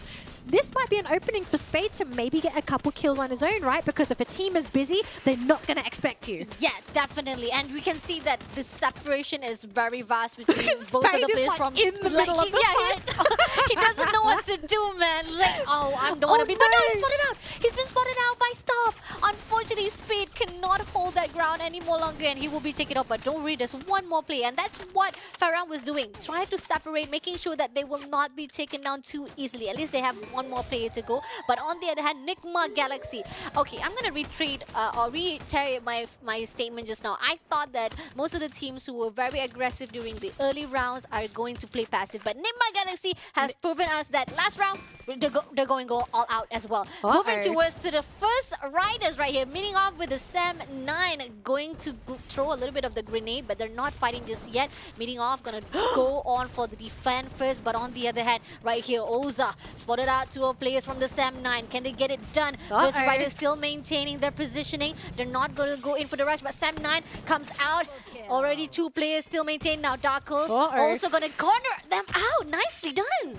I like this. A lot of the maze, and this is going to be tough for the Sam 9. It's 2 versus 3 though. I mean, you got the numbers advantage here for Sam 9, but if they get the correct knock, this could be a really big factor as to whether or not First Raiders survive, but I don't think so. Sam 9 still with 3 players as on the side of First Raiders. Only one will be able to survive, but look at this. Look who's come in to join the fray. It's V Gaming. They're here to ruin the party. Now, if they can catch some of these players on Sam 9, this could be a huge pain because there's no way that they can get the revives off. They're being gate-kept as well. Uh-oh, First Raiders, they're still there. I think they've been spotted. Uh-oh, I think that's it. First Raiders out, 10th place. And with the help of VG Gaming as well. I mean, like, Sam 9 was just, was already in the lead. I mean, I was expecting they would be able to clear that out, but V Gaming just denied it all. Look at Sam 9, like, they full on Delta split. They're like, guys, let's split up, okay? Because if we're split up, maybe they catch one of us, but as long as one survives, it's okay. King of Gamers, though, are going to be eliminated. Raja has no. already been spotted out. I think that will be taken out. Yep, definitely. Ban shuts him down. On the other hand, MDH is already fighting off with the EVOS. Oh, this is not a team you want to run into at all, but they are going to be healing up though. So MDH, they're going to stick around to try and fight this through. It all comes down to Mr. 05. Can he get that lethal shot in? But MDH, they've got a vehicle. They're going to get out of there. SES, in the meantime, they're still in a rather safe area, going to be preventing EVOS Divine from moving further in that tournament. So that's going to be it for EVOS Divine. SES going to be the representative for Indonesia to potentially get this booyah here. Oh, Nero out of the picture. SES in such a good position. Definitely. That's great idea for them and making sure that they'll be able to gatekeep. Now, zone is closing in as we can see that SES ALFAINK already spotted out one more player from the MDH. Will be shut down straight away. Once they spotted out, okay, there you are. We can see that it's already been taken down. We can see Bara gonna wipe them out straight away. MDH eliminated. 6 more teams to go. FARANG, on the other hand, is gonna hold their own positioning right here. And they're coming in for fight with the EVOS. Too bad. Come on, too bad. Oh, he clutched out. He freaking clutched out. Amazingly clutching out. But one more player coming through. No! that will be the end for Farang as well. That was amazing. He did like a 360 no scope for those two dunks. I mean, it was cool. He almost got it, but SES going to be able to come in and recover. Now look at this next circle. It's in favor of Sem9. Is now only one player left on the side of Sem9, whereas up top you've got SES. Down bottom you've got V Gaming. We've got 4 teams left. Who is the other team? Is it NIGMA Galaxy? They're Yes, not on the sir. screen. Yep, it is. Oh, jeez. NIGMA Galaxy just came into the picture, into the circle. But on the other hand, we're still focusing on the V Gaming as well. And oh, now they spotted out NIGMA Galaxy as they actually fling themselves into the zone. On the other hand, on the left side, we are seeing V Gaming still trying to shoot out to the side of Wait SES a minute. ALFAINK. Okay. Buddy, I think that Sem9 player is on top of the windmill. Wait, what? I think he's on top of the windmill. He's not revealing his position. He's saying, I'm going to let the teams get rid of each other, and then I'm going to come down. Maybe he can get the knockout. I think it will be pretty difficult, but it's going to come down to who's the last team surviving, because he's dead center. Oh my lord. I mean, great positioning by the way, but on the other hand, the rest of the teams are preoccupied trying to shoot with each other. Now, we got NIGMA Galaxy is already focusing to the SES. It's 13 ALFAINK. players. Oh my god. That's 4, 4, 4, and 1. Everyone's still alive. My god, this is crazy. Look, SES right under that windmill. Yep, that's going to be it. Sem9 is on top of that windmill, so we'll have to see what happens here. Now, NIGMA Galaxy, they're trying to go for the flush here onto SES. Now, because they have the windmill, big advantage. They've got a big defensive area, but grenades are going to be perfect for this. And it connects, and they do get the beautiful grenade. SES out of the picture. NIGMA, 7 kills under their belt. They've got a couple more grenades to go. But V Gaming, they're running out of time. The circle's going to start moving in. And Sem9, they don't need to move. They're still in the center. Just play the passive game. NIGMA Galaxy, can they shut down V Gaming? All right, stop coming in to wipe out the rest of the teams now, going in for the rush. Still trying to figure out the rest of the team for the VGM. Coming in, one more play to go. Vanta trying to survive, but no! NIGMA Galaxy denies it now. 2 teams, we got Zen.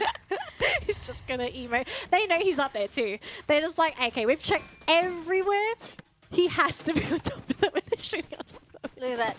Even stop as well. The rest of the NIGMA Galaxy just say, come down. Come down. Okay, wait, can we take a look at Zen? Like, does he have any health kits? I mean, there's so many on stop. So if it's a case of like Oh who no, heals... they're throwing a lot of grenades on the top and giving a lot of pressure though. It's over for Zen. He's going to go down to the blue zone.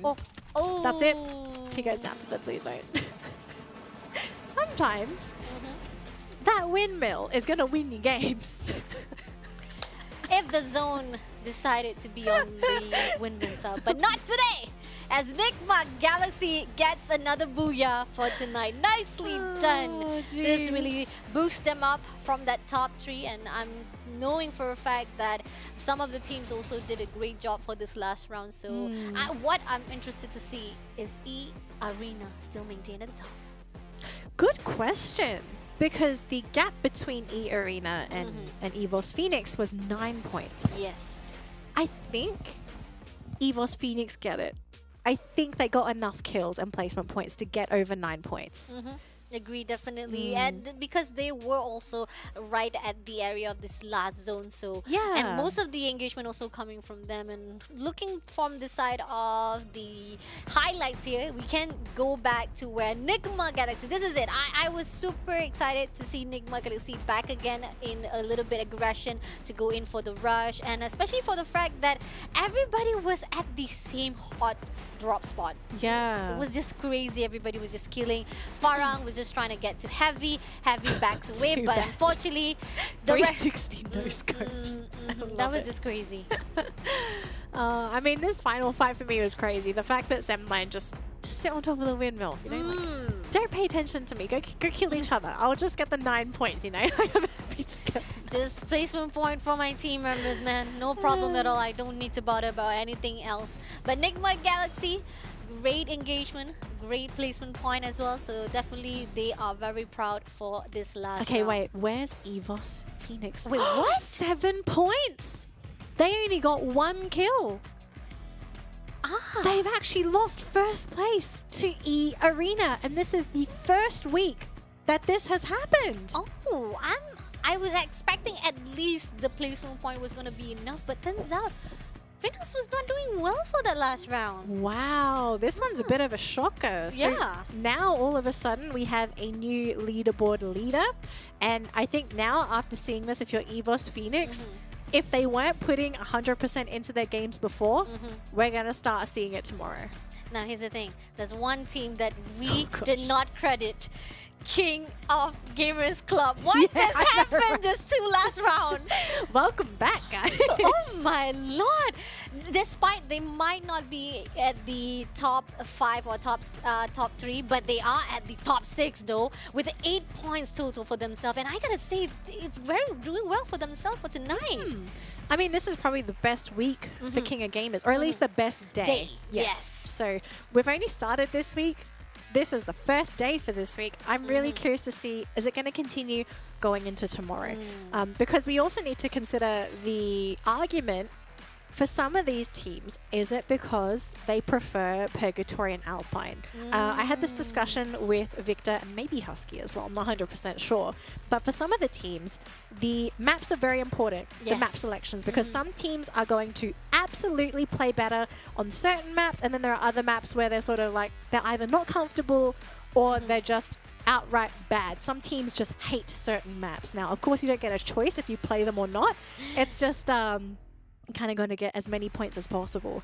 So it really helps if you can play every map, but it's very clear as day that some teams are just going to play certain days way better. Agree, definitely. And I think the one main, as you said as well, saying that Purgatory and Alpine is actually one of the main as well as favorite maps. I could agree on that, because most of the players, and even if I've checked most of the choices or the games maps that have been in the statistic wise, most of the players like to play on Purgatory. So definitely because of the fact they are already accustomed to that map and they're already used to the maps, they didn't know the rotation, the right place to go in, the right place to push in once the zone closes in. And this is what we've seen from tonight. Those teams that were not doing so well at Kalahari, Bermuda, turns out Purgatory and Alpine is their best spot as best bet for them to fight off. Yeah, I actually think out of all the maps that you can play though, I feel like Bermuda and Kalahari seem to be the best maps for the top teams, because everyone knows how to play Bermuda. It's a very small map, but it's been around for so long that everyone knows where all the best hiding spots are, where the best rotations are going to be, where you sort of want to be when you're going into that next circle. Whereas Kalahari, I don't know the statistics for this because we have to check with the players, but from what we've heard, I think Kalahari is the least favorite map for a lot of the teams. It's very difficult to play. You got the verticality and you have the unpredictability as well, because there's not many areas to actually hide in Kalahari. It's very open.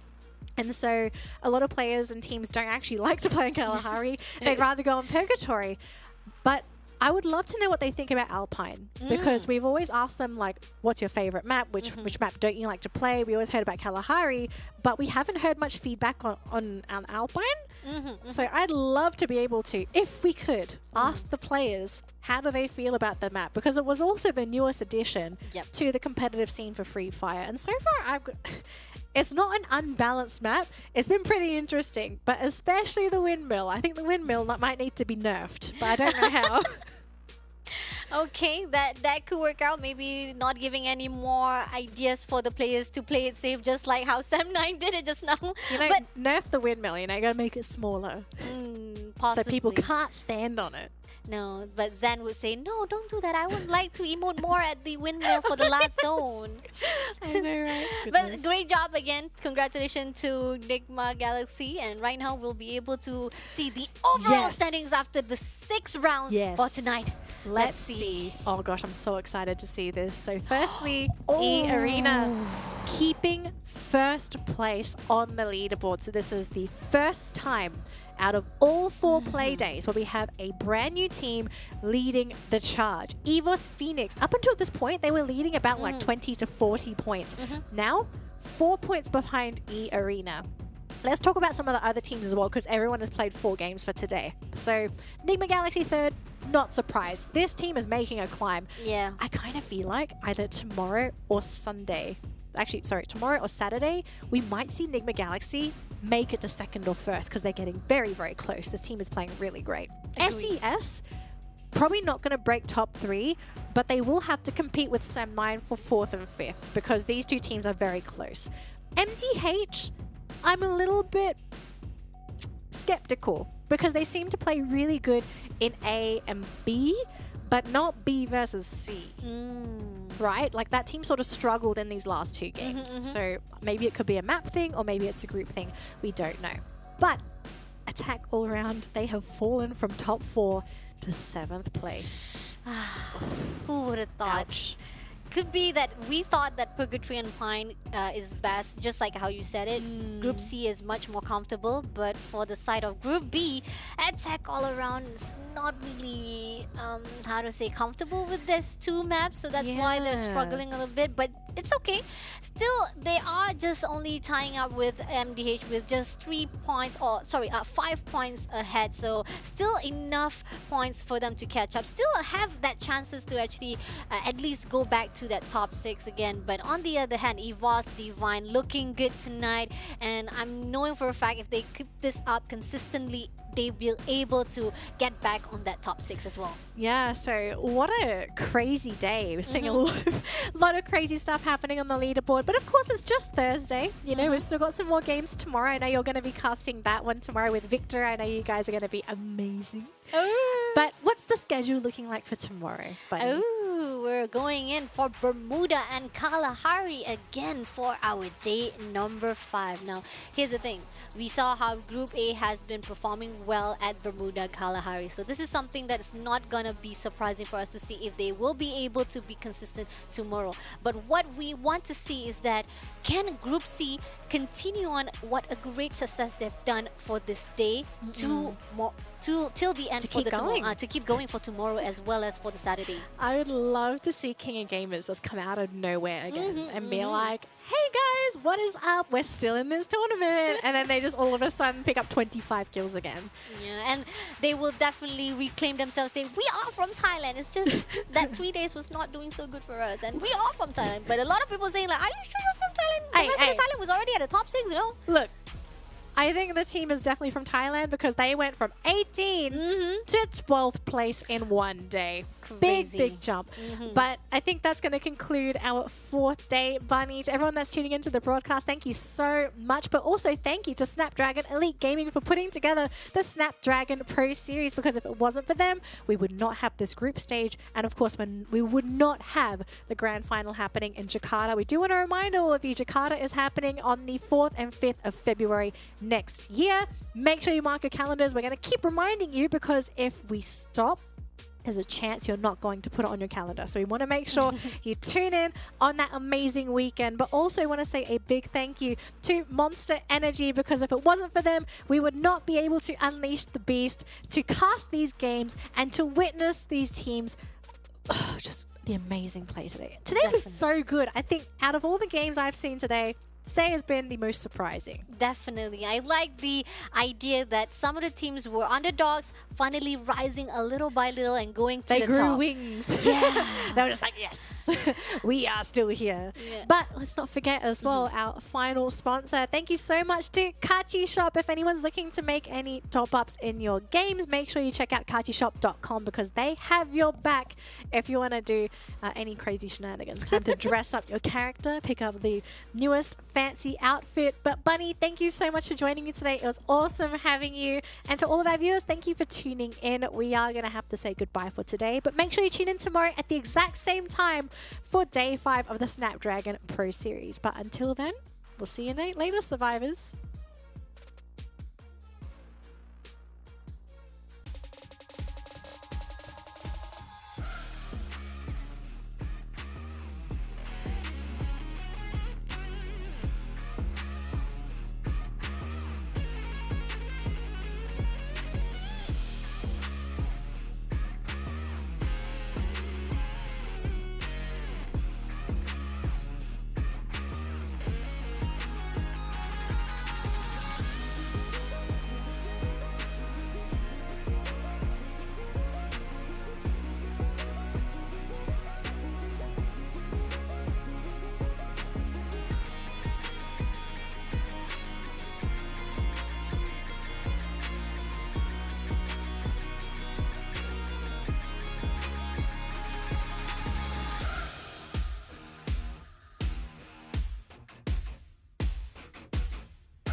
The Snapdragon Pro Series is brought to you by Snapdragon Elite Gaming, Monster Energy, and Shop.